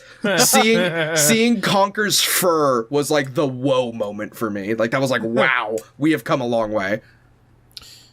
I think it is crazy to think how far ahead of the curve Half-Life 2 was in facial animation. Yeah. To the extent that like I still look at that scene where you first meet Alex and she goes, Dr. Freeman, I presume. And then you get up. That moment still feels so good. That game's facial animation aged exceptionally well. Alex going bit of a troublemaker, isn't he? And her looking at you with her eyebrow raised and Kleiner walking past with his finger up in the air. That you don't think about that shit now, but that's huge. In 2003. There's character animation today that fucking tries to knock on the door of the Source Engine and they can't possibly get there. They fucking made music videos in Source with fucking Half-Life 2 characters. So fucking amazing. And a lot of it could be procedurally generated too, where like you could put in a sound file and like mouth out, like type in like where certain things come and a character will just move their mouth to that. Yeah. It's crazy technology. This person had a follow-up. What's the best current game controller? GameCube. Still. GameCube. No. Yeah, they just re-released it on Switch. That's the same. They're still producing GameCube controllers. Yeah. I think it counts. Xbox One follow-up is the Nintendo Switch Pro Controller is one of the best controllers ever. Yeah, I guess. I mean, I haven't used it, but I've heard a lot of very good things about the Xbox One X. I want the Nintendo Switch Joy-Con D-pad on every controller. Yeah. If the Xbox One controller had gyro, it would be the best, I think. I think if the D-pad on every single controller was just 4 buttons, I would use the D-pad for a lot more things. Yes. I hate the single piece of plastic bullshit that's on every fucking controller. The reason why the Xbox One controller is the best is just because of its wide range of compatibility. Mm-hmm. And also just like Xbox controllers famously have always just been like very sturdy, hard to break. Plastic is great. Analog sticks are great. Buttons are great. And they're just compatible with so much shit. And Nintendo Switch Pro Controller, like, I think really drove that shit for its money. Like, those triggers are awesome.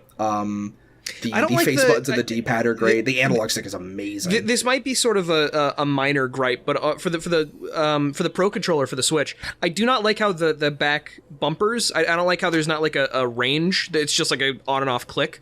You know, like the PlayStation or the Xbox controller has. Yeah. I mean, it's really good for things like driving games and stuff, like having that analog thing there. Yeah. But I mean, like, just holding it in my hand, it's amazing. Like, everything just like falls perfectly where it's supposed to be. I think that And it's heavy. Oh my god, you can fucking knock somebody out with the Nintendo Switch Pro controller. It's awesome. I think if Nintendo were to make and release a new model of the GameCube controller that had a left bumper and stick clicks, and it was of the same quality of the original GameCube controllers, it'd be over. I'd never use anything else for anything ever. Yeah. Maybe increase the size of that C-stick a little bit, but yeah, I agree. Yeah, a little bit. And make the D-pad not as dog shit. Put the Nintendo Switch Pro controller D-pad on there, and it's the best controller. Jackson? GameCube. Honestly, I'm still. That's right. Because, Yeah. I in the middle of that talk, I still have my headset on, but I picked up my Smash edition of GameCube, like the GameCube controllers they made for the Wii One U. of the best modern controllers. Yeah. Ever. I remember like when we were playing GameCube last night, you mentioned that it had a longer wire, and I was like, Yeah. I need to give you one of those. It's like Yeah. an 8-foot, 10-foot wire. Holy shit. So the GameCube controller has, and the clicks, the sounds. The GameCube controller has a short wire.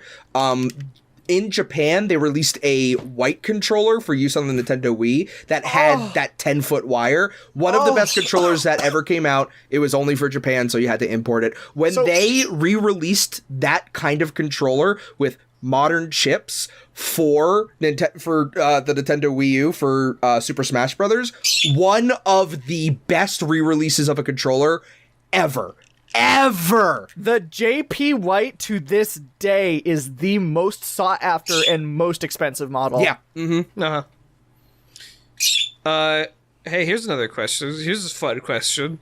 Okay. What's the worst part of the Source engine? That is a phenomenal question. Okay, I have an answer. Okay. There is no midair step up onto ledges. If your feet catch 1 millimeter of a wall, you instantly stop and lose all your speed.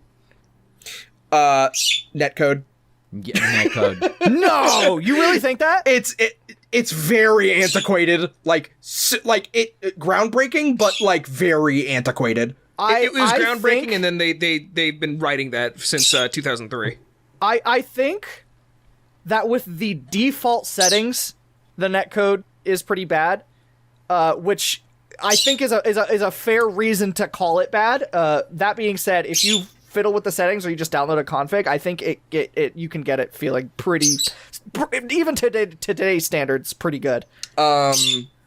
I mean, obviously everything is every problem I usually have with the Source engine is fixed in Source 2. Yeah. But yeah, there's just a lot of really there's quirks with the Source engine I don't think of. You know what I mean? Like Yes. when people are people get into Half-Life 2 and they're like, "How do I do toggle crouch?" It's like, yeah, I guess. Let me send you this config file. that has these you have custom to aliases turn on and the binds that I developer made. console. You have to execute this in your console, then you can toggle. You have to crouch. press tilde. Sorry, Why no, can't I- it's why in can't I Gmod, hit it's shift tilde. Okay, sorry, you guys. Why can't you just hit a checkbox? It's hard for me Exactly. to even think of anything that I don't like about it, like because Source Engine was like my first game engine that I was like, okay, all of these games run in the same engine and I can feel it, and it's just like the default for me, Yes. and so I can't. When I think of how do I toggle crouch? I'm like, why the fuck would you do that? I don't like why would that's not how it do. That's not how it do. Idiot. The Source engine has really, really big compatibility issues, like across the board. Oh yeah. Plug in a controller and play any fucking Source game. Like there's gonna be something that goes wrong. There's a 50% chance that even if you've set it up perfectly before, that it's just gonna not work this time. Yeah. I can't think of anything else. Here's the thing: is for people like us who have been playing Source Engine games for years and years and years. there's very little in that game you can't fix by pressing the tilde button and looking for the right command. Yeah, but you gotta. If you have to open up Google to play a game, like you've already fucked up. It is you have failed. Like that is the thing. Yeah. Node graph out of date also sucks. Like just across the board, like the way that system works.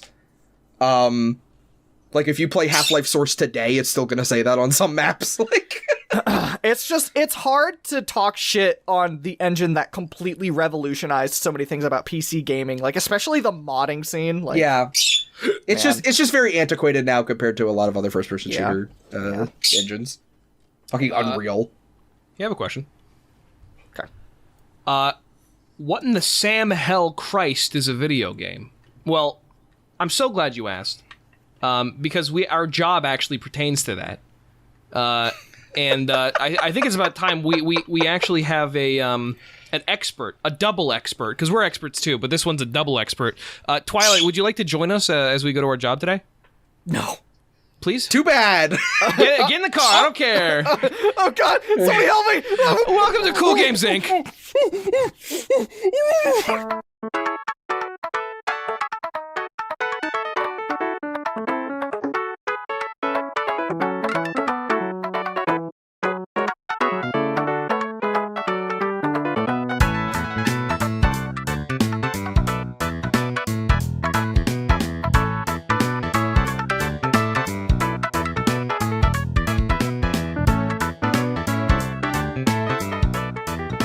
Everybody, welcome to the offices of Cool Games Inc.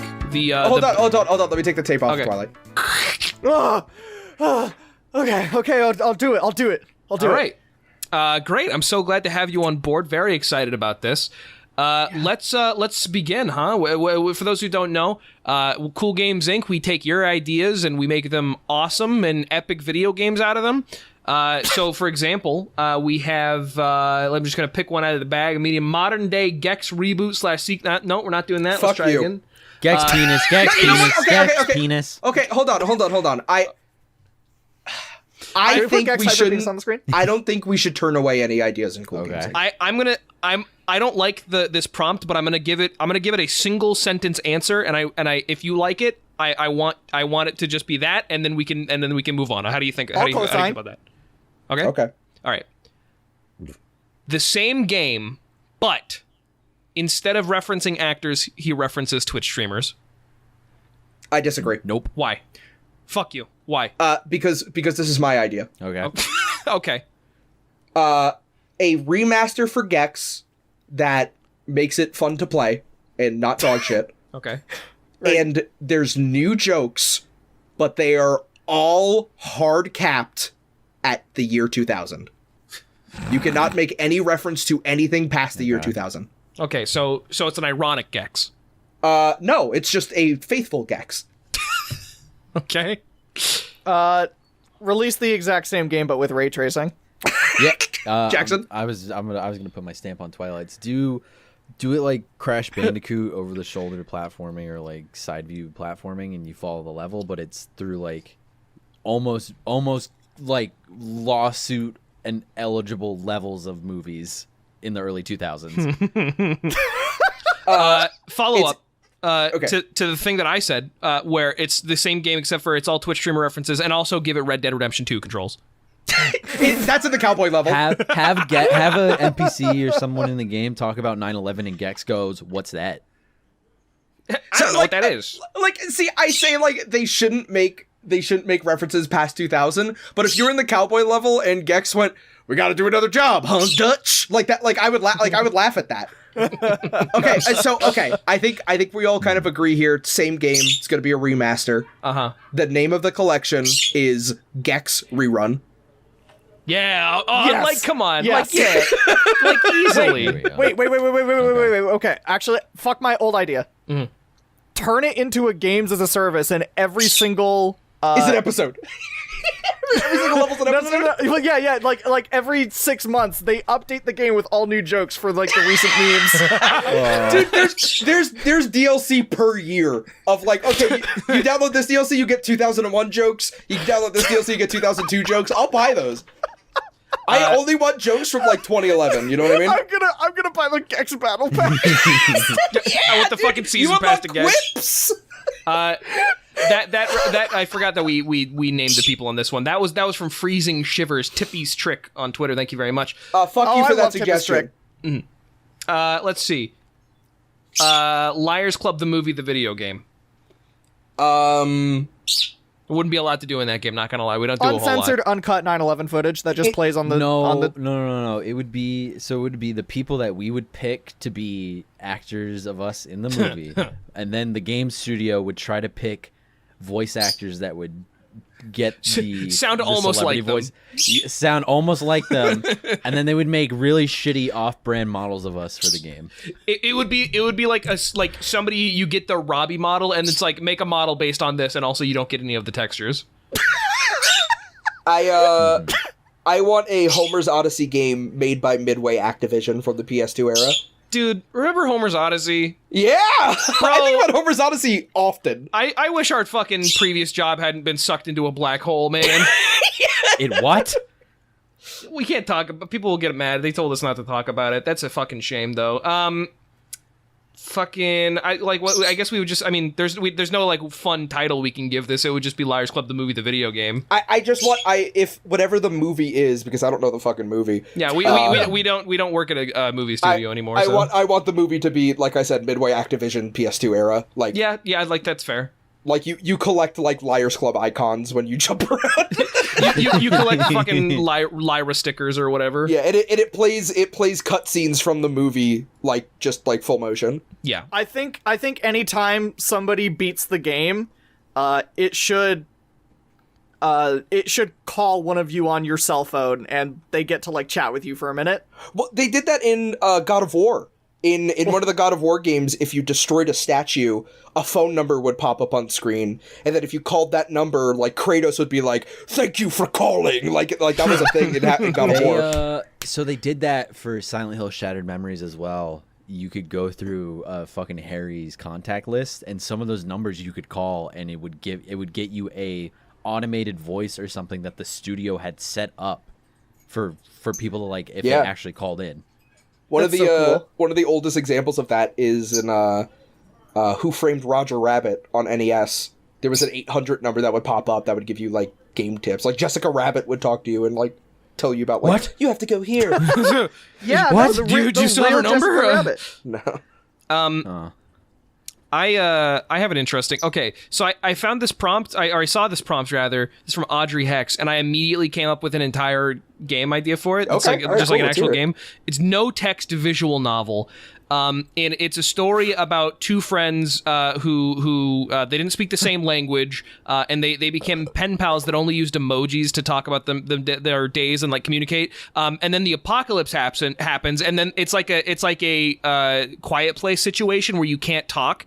And so you follow these two post-apocalyptic these two people who are exceptionally good at communicating with each other using like their phones and emojis, and later on like body language and eye contact and stuff, or like you know what you're signaling to each other, and you have to solve the mystery as to like where these monsters came from, or like why everything is so auditorily sensitive, and the game is called Eye Contact, like iPhone.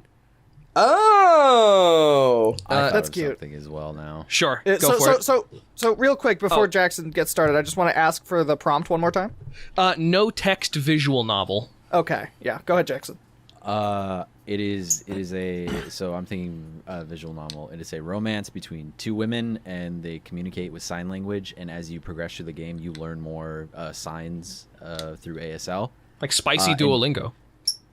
but at the end, just to fuck with you, the main love interest says "thank you, I love you," and then the game ends.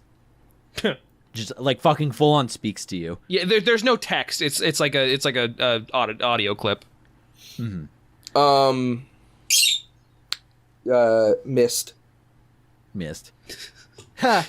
I like tried playing Myst the other day, and I was like, how hard can it be? And I didn't solve anything. I really like eye contact. Thank you. Yeah, I like that idea a lot. Twilight, do you have Jackson, an what's the idea? name of your game? I do. Oh yeah, what? It's called ASL. No, Age, sex, location. No. What is it called? Because I'm trying to think. I don't know. I'm being put on the spot because now I'm thinking about Myst. I don't know. Silent Love. No. I like that. Ooh. Fuck. I'm trying to. Love language. Huh. No. Okay. I like both of those. Twilight. Here's my idea. Okay. Man, I don't know how well this works as a visual novel, though. Okay. I was thinking, playing the role of a magician who has just discovered a very dangerous illness that spreads around through reading text, like on books, on paper, and so she, in a panic to prevent herself from catching it, so that she can try and resolve a cure. Casting a spell on herself so that she forgets completely how to read. And then having to work with people without the ability to read. But that doesn't make a whole lot of sense, I suppose, in the context of you playing as a player. No, it could technically, because like the magician forgets how to read, and then everything in the visual novel is just jumbly and messed up, and you have to use like context clues of the environment to figure out what is what. It could be like a puzzle game. That idea is ripped wholesale from a My Little Pony Friendship is Magic fanfiction that I God read. damn it! Okay. Yeah. All right. Everybody in here must play Dropsy the Clown. Okay. Yes, sir. Why? It's a point-click adventure with no text. Oh, neat. Cool. It's made everybody by here the, should play Machinarium, which is a point-and-click adventure name with no text. It's made by the people who did Hypnospace. Yeah, Cool. I'm looking at early screenshots of the game. I've seen this before. From Command Prompt, rolled out without the ball. That's Mario 64. That's just Mario 64. No, Yes. it's not. Okay, how's it different? There's no jumping in Rolled Out. Yeah, Well, because not they're in in the ball. Is it you could so that rat could jump? There's a jump button. If you jump in a ball, you just hit your head on the top of the ball. If you weren't in the ball, the rat could jump. As a matter of fact, you've played it. You've played how I made a 3D platformer that you played, where Morris ran and jumped around like Mario 64. It's true. Nobody else had access to that. Only we did. In Robbie mode, can there be a jump button? But when you jump, you hit your head on the top of the ball and you get knocked out for a little bit. Sure, why not? All right, cool. Yeah, I mean, like, Rolled Out without the ball, like, I'm trying to think of a game that's more like level based like that, where like the level design specifically from a Monkey Ball game translate to a platformer. I mean, it's just Sunshine? like Unreal Engine. Yeah, I guess like the Mario Sunshine like special stages. The secret levels. Nah, I can't think of anything. There's been like there has been Bubsy, Bubsy, Noid 2, that makes sense. There's been an uptick of indie games that are specifically like high paced and level based. Like I think it started with like Super Hot, where it's like really short levels that there are just a lot of, or like that game we played on the Itch.io Grab Bag the other day, where there was just like a bunch of like really short levels. Yeah, Rerun. That just started with Super Meat Boy. Let's get one thing straight. That's true. Yeah, it's a Super Meat Boy. So make a 3D Super Meat Boy, and then you got it. There you go. Yeah. I did, by the way, at some point, I downloaded the Blender plugin that lets you play Super Mario 64 in Blender, and I tried a bunch of rolled out levels, and they're all super fucking easy, because it turns out things that make it hard to roll around on a ball, like slopes, are super easy for Mario. You press up. Mario's a very talented little thing, and he can just do it. Anti-porn MMO. An anti-porn MMO? Now, okay, this is Final interesting. Fantasy 14. Yeah. No, I mean, that's pro porn, because nobody plays it's that as not. having sex. People make no. porn in Final Fantasy. That's You true. know what? They don't go looking at other porn, do they? This is submitted by Beef Tweest or Big Bean Boy on Twitter. Thanks, Big Bean Boy. I'm thinking, okay, check it out. Okay. Have you ever played this game called Thomas Was Alone? No. No. Okay. Thomas Was Alone is a puzzle platformer released in like the early 2010s, where you kind of have like Stanley Parable level like narrator dialogue, but it's like an actual narrator, and it follows around squares and rectangles of different shapes and sizes, and the entire game is just squares. And it gives the characters pathos and personality and love interests and fears and ideas and aspirations, and they're all squares. And it's and there's no like textures or anything. They're just like, this is a red square, or this is a purple rectangle, or like this purple rectangle is like wide and also very anxious about it, or this green rectangle is very tall and thin and is very proud of all the tall things he can reach. And it's a beautiful game. I really recommend it. I haven't actually played it in a while, but I remember it being very good. And I say that we do that, where you have shapes, and you cannot put two shapes together lest you create a pair of boobs or balls. It's just like you can pick a certain size triangle or a certain size, circle or rectangle, or I think the most shapes any given side can have is, I'm going to say 6. And you can make it any color you want, but that's it. And Can I say something slightly mean? You may. This past 5 minutes has been a soliloquy by the most articulate 3-year-old. I don't care. I literally don't give a shit. Play Thomas Was Alone, idiot. So you have a better idea, dickhead? How to make an anti-porn MMO? Because anybody will jack off to anything nowadays. Yeah, people will jack off to anything. Oh, I've seen people jack off to shapes. Like, I haven't seen them jack, but I've seen people make porn of shapes. So presumably people are jacking off to them. Theoretically, yes. So what you're saying is this is an impossible prompt. Yes. I was at least trying. I feel like you can't make this game without it being political. What do you mean?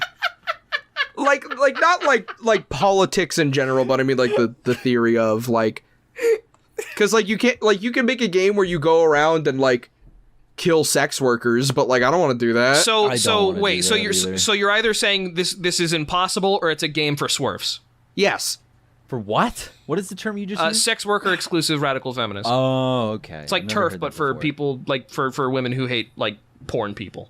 Okay. Yeah, like you get like, I mean, like a Jesus MMO maybe, like you're a Christian. Yeah, that's what I was thinking. I was thinking it's got to be like religious, doesn't it? The Family Guy MMO already exists. No, that's a new game coming out. It's a single player thing. It's called I the Inquisitor, and it's getting a lot of heat where you're playing as a dude who's killing other people in the name of Jesus Christ, and it has like these weird astral projection scenes where you think you're talking to Christ himself.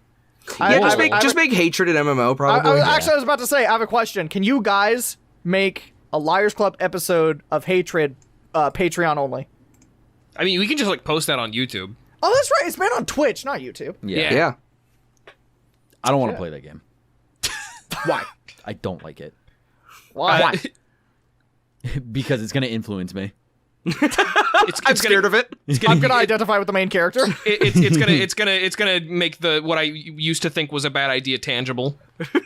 I just fucking hate this world. Literally, you have made jokes saying, "Oh, Jackson's gonna snap one day. If we play Hatred, I'm gonna just turn." That'll do it. Yeah, that's what's gonna do it. His name is not important.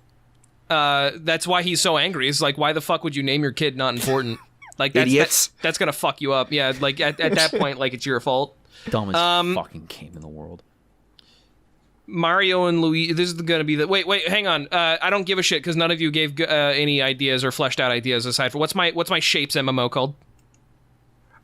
Your Shapes MMO is called Goo Goo Gaga. Only. Virgins only. I like Square One.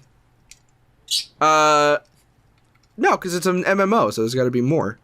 Well, I know, but like it could be like a sci-fi MMO and like Square and then the number 1, like it's a unit you're in, like Square One. It's called Pilot On. Pilot what? It's called True Area. Oh, I like that. I like True Area. What's True Area? True Area? Because it's like a math term. Yeah, because you find the area of a shape. So like this stupid MMO where it's like don't watch porn. Find your true area. Find your true. That's just too smart for me. Sorry.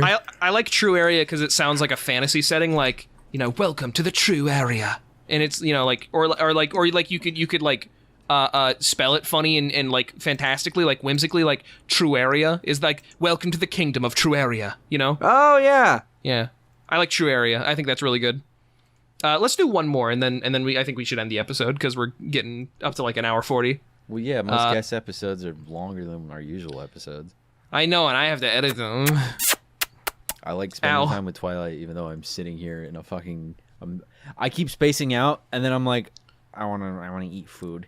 Chase, why does it hurt you every time I kiss you? I'm sensitive.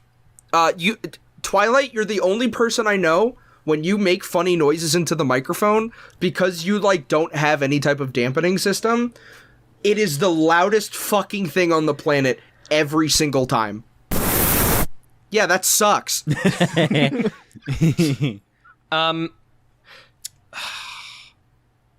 I'm trying to. Okay, here's the unfortunate thing is like I keep seeing like suggestions, but I'm like thinking, well, these are games that already exist, and so we can't like do that. Yeah. So, okay. So find good suggestions. And if you see one from Dunkel, don't read it. DS style shovelware game for a mid 2000s Nintendo Disney Channel / Nickelodeon-esque show for tweens that slowly morphs into a psychological horror experience like Silent Hill. So we okay. That's the whole idea already. Okay, here's the thing: is like I'm thinking about that, and I'm like starting to enjoy that idea a lot, and I kind of don't want to like tell people about that idea because I feel like that would be really fun to make. I have two. Okay. Phil of the Future. Yeah. Well, no, because it's saying like esque. It's not saying like. No. Okay. Phil of the Future, but the time machine breaks. They make it. They complete it. They had one chance. They are now stuck. Or 100 Deeds with Eddie McDowd, where in game there are only 99 deeds. Can you for us Zoomers? Can you tell me what the 100 Deeds of Eddie McDowd is like? What the crux of that show is? 100 Deeds for Eddie McDowd was a Nickelodeon actor show. What the fuck? Hello, not a cartoon. Please help me. Live action. Thank you. Oh my god. Yeah. Live action show. Where a bully named Eddie McDowd gets cursed and becomes a dog, and in order to not become a dog, he has to do 100 good deeds as a dog. That sounds like an isekai. The show had, I think, 40 episodes. So Eddie McDowd is still a dog. Oh my god. Oh my god. So you make a game where there's only 99 good deeds and you can't become a human again. Okay. There's only 99 good deeds, and they're presented in like a WarioWare format, and once you complete 99 good deeds, that's the end of Act 1. No, I think the game should be like a 40-hour long RPG. Oh my god. And it's like super in-depth, but like once like hour 20, you're already at like 87 deeds. And they just get like consecutively harder and harder. The next 20 hours are like, oh, I am running out of deeds. What else can I do? You know what? That like adds a horror element to this feeling that I feel whenever I play like open world games nowadays, where it's like, oh, it's like 70 hours in, and I just found out like, oh, there's this thing where in 100 unmarked locations on the map, there are extremely small items that you need to find and collect. I'm never gonna do that. Like, I'm never gonna find all 75 playing cards in fucking like Babe Ruth MMO. Like, the last deed is like defeating terrorism. Like, a dog can't do that. Like, yeah, like, I like it better, like, because it's specifically like DS style shovelware game for a mid 2000s Disney Channel Nickelodeon show. So I'm thinking like the iCarly DS game where there's just like a bunch of really shitty like PNG screenshots from the actual show, and like it feels very cheap. I want I want it to like be known that you're playing a game. I want it to feel like you're playing a game and you know you're playing a game. But like I want like that Sisyphusian aspect of there's no way that I can complete this task to be ingrained in you in the same way that like I will never complete like truly Far Cry 4 is ingrained in you. Okay. You know. Jackson, go ahead. I had another game idea. You say yours, then I'm gonna say my thing I was thinking of. In the Cory in the House DS game, the planes hit the towers. What does Cory do? What does Cory do? Okay, oh my god. You know how here's what I was thinking. You know how in Lizzie McGuire she has that little animated version of herself? Yeah. Yes. I was thinking that we have a character that has a little animated version of themselves and that they can see other people's little animated versions of themselves, but they don't, like other people can't see their own. And like this version of themselves is like their true personality and they're just talking about things that they've done in their day-to-day life and whatever. And you start to like interact with more and more people. It's like, oh, this is my dad, this is my mom, and it's like all nice in the beginning, and then it's like, this is my best friend from school, and the little animated version of your best friend goes, I killed my parents. I killed them. Nobody's gonna know I found it out, and you're the only one that knows that. You're the only one. How are you gonna tell people? How are you gonna go about that? That's Life is Strange. I was gonna say that's the new Life is Strange game where you can like you know what everybody's thinking because you're You just an empath. like read people's thoughts. Yeah. I like that a lot though, especially if you go like the Doki Doki Literature Club route where it's like you know what I think that scene should come at like.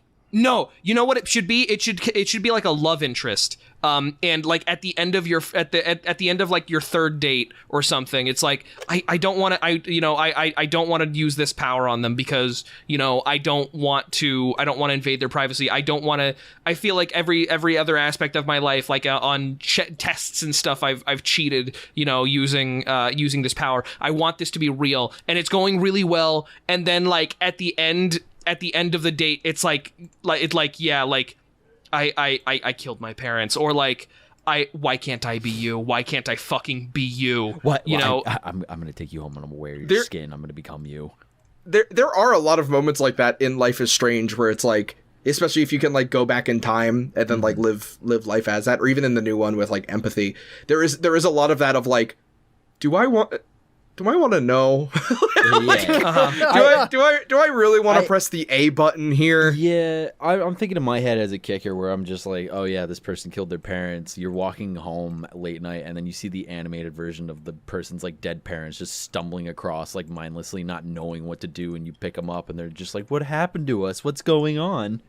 See, I thought you were gonna go in the way of like, the animated characters fight each other, and then that would just be JoJo's. No. It's just like these animated characters that you can only see that are tied to real people that like express themselves in a way, and you pick up like these parents that should be dead, but you find them and you're like, wait a minute, this doesn't make any sense. What is going on?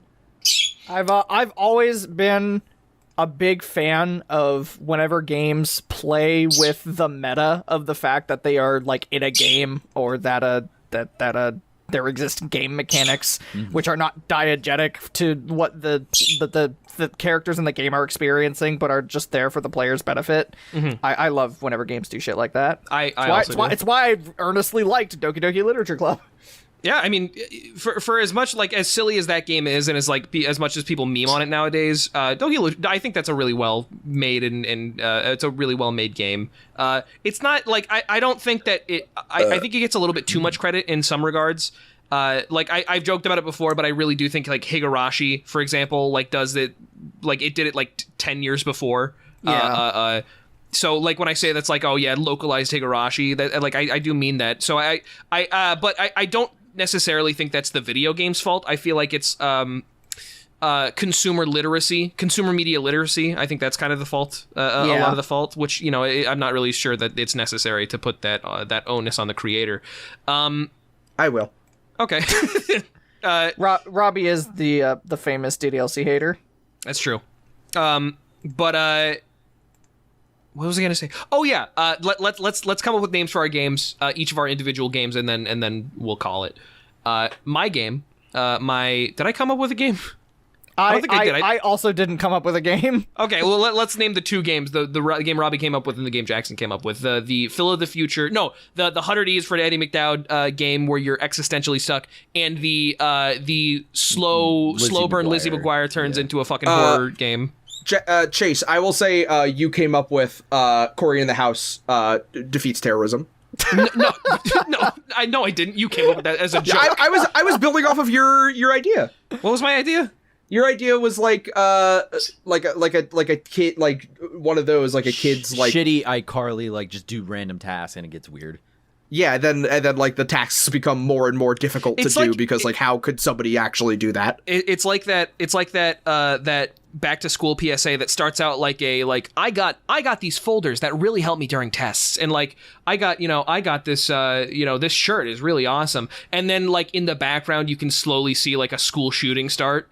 It's like that, where it's like very slowly in the background you begin to see like the slow burn of like, oh, the president didn't show up to this meeting. He's probably really busy. So I gotta sneak into his office and find the Game Boy that he took from me because I was being too loud. And then like in the background you can see like rising threats in southern or like in northern fucking country, are Texas rising has tension. seceded from the United States. It's with like Mississippi and Louisiana. Yeah, it's like sneak a slice of the cake without being noticed, and it's like the vice president was assassinated, and that's like why there's a cake. That was your idea. Yeah. Okay. Well, I made a fun little idea out of your idea. Thanks for the seed. I planted it and nurtured it. I think in that you said iCarly specifically, or just like. It's not iCarly specifically. It's the way they phrased it was DS-style shovelware game for a mid-2000s Disney Channel / Nickelodeon-esque show for tweens. So, no, I got the prompt. I was wondering for your game idea. I guess my idea would be Cory in the House, where Cory has to like take on the onus of the presidency. Hey, Cory, really liked the concert you put on yesterday. Have you heard of ISIS? Yeah, I like the final mini. I like the final mini game not having a time limit. It's him silently in a bunker as the lights go out, and a crowd of anarchists or like unruly a crowd of unruly citizens who the bombs are dropping and there are no more bunkers for them to hide in, and so the final mini game is you in the bunker, and you can hear people saying it's a mixture of anger, like you did this to us, and let us in, please God, let us in, and then you hear. And then after 15 minutes of like curated and specially made like noise outside, it's just silence for another 10 minutes and the game fades to black. Yeah, do that one. Okay. And that game's called, I don't know, you guys come up with something first for your games. My game is called 100 Deeds of Eddie McDowd Dog Days.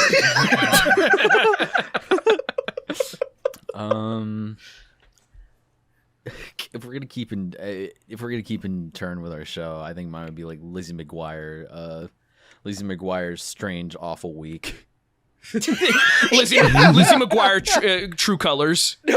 Lizzie McGuire's The So Not Cool Weekend. The So Not Cool Week. I really like the idea of a licensed TV show game that uses screen caps from the show.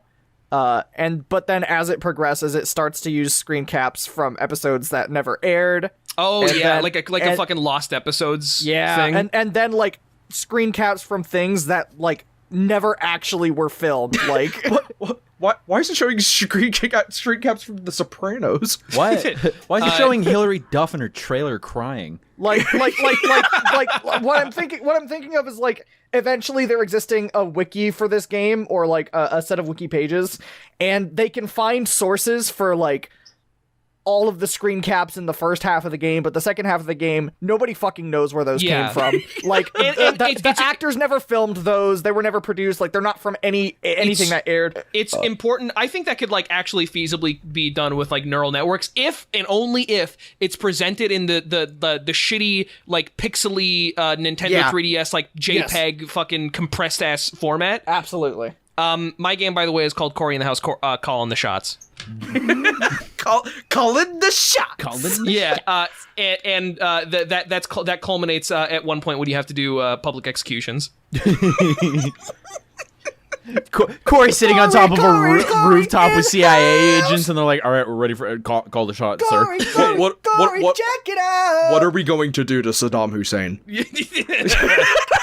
Like I want it to be fully. I want it to be like this is a fully fictionalized threat that I will come up with. It's like, you know, the Basel occupation or whatever. You know, it's not going to be. It's going to be, you know, obviously reminiscent of other threats, but it's going to be a completely unique, you know, setting as to not ostracize anybody. But you know, it will still have horrible ramifications that Corey needs to deal with in increasingly heavy, you know, like he's in charge and he doesn't know what he's doing because he's like a freshman in high school.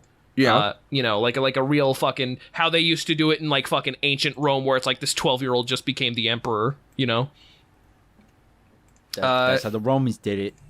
What about the Phil of the Future one? Phil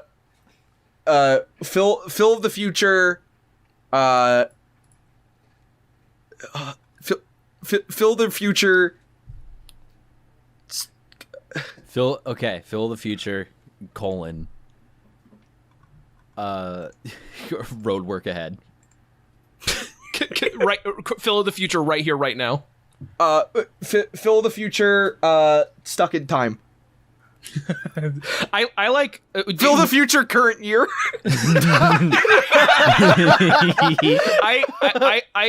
We didn't really explore that one, but I imagined he was stuck in like the time they crashed in is like a time in the future where like it might be kind of rote, but like there are no more people. It's just like you're stuck in like on an abandoned colony where everything is dead, and it's not like, oh, then there's monsters around. It's just like everything is dead, barren. You know. So Phil of the Future is like the story is like maybe it's another Phil. It's like a reboot.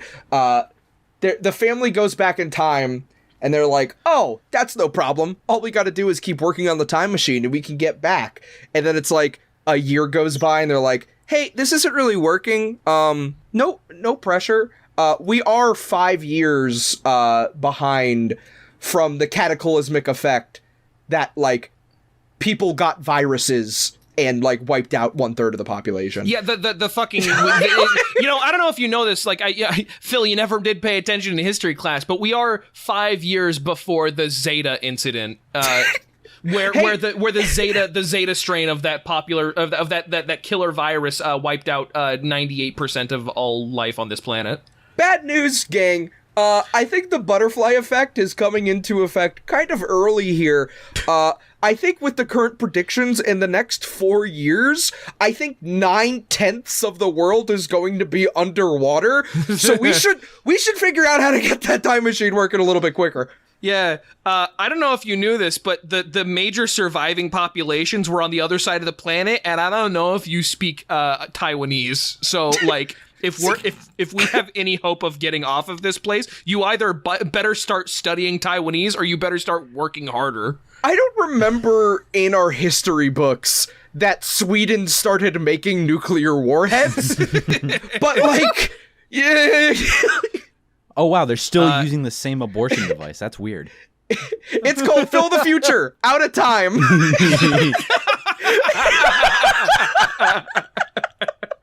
There it is. Fuck.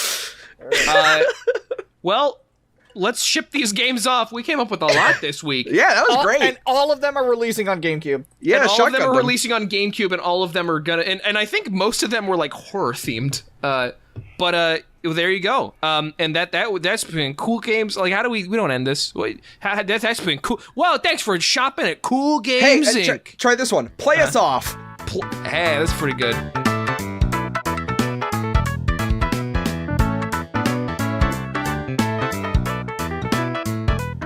Everybody, thank you so much for joining this beautiful, wonderful episode 45 of the podcast Liars4hire.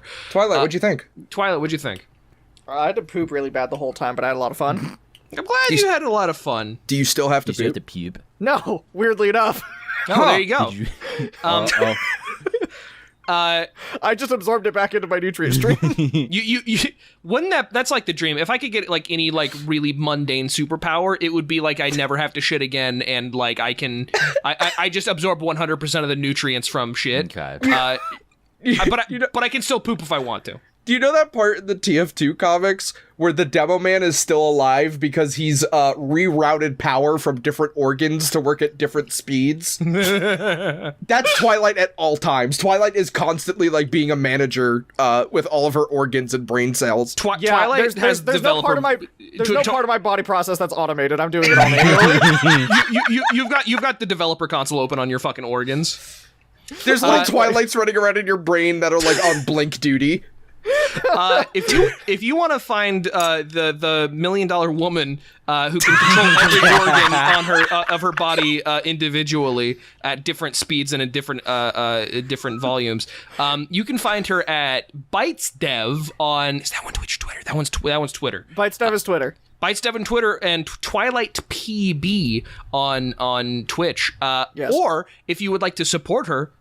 Why don't you freaking buy Rolled Out, bozo? Let's go buy Rolled Out on Steam. It's the best roller-like game that there is. I have a question, Twilight. Okay. I'm not going to buy Rolled Out immediately. I kind of want to be sold on it. Is there some type of event coming up where I can like see somebody play Rolled Out? I'm glad you asked. There's a speedrunning charity marathon event happening in a few short weeks. I don't know if you called heard of it. Summer Games Done Quick. Little SGDQ. Just a little joint, little indie joint. And a wonderful, wonderful speedrunner by the name of Helix13_ is going to be running Rolled Out as the 4th run of the event. So Shit. like right when it fucking starts, you're going to be yes. able to see Rolled Out. So if you give a shit about charity, like tune in. Also, that's going to be my first time ever being at SGDQ in the form of voice lines. So Be excited. I hope they don't turn me off. Yeah, if you want to hear Chase in SGDQ, you better If you want to fucking hear me tune say in. shit rolling in front of Shit rollin'. hundreds of thousands of people. There you go. He didn't say that. That was the medic from Expiration Date. He didn't say that. I never said shit rolling. The reason it sounds like shit rolling is because like the animal rollin'. comes down. I'm saying get rolling, but then there's like a at the very beginning or something. Because of the spawn-in sound effect. Yeah. So So it tricks you're people? misremembering Mandela effect or the Monado effect or whatever. All right. But Jackson's Everybody, gotta thank you for eat. listening. You know reason- what it is. Come back next time, and there will be no event happening. It'll be a regular, normal episode. There won't be Twilight. Final words. The reason that the government hasn't found me yet is because I'm invisible to all spectrums of light except for visible light. That's why Trans Day of Visibility is so important. It's actually a government mandated. It's a government mandated holiday, so we can hunt down our most vicious criminals. It's really inconvenient whenever if I like break a bone, they can't X-ray me. It just goes right through. It's a shame. Goodbye. Bye. Today, that all you see. That all you see Is violence and and movies, movies, sex on on TV, TV, and widows, widows, girls, girls, family values. values. Hope you're used to real life. Good night, everybody!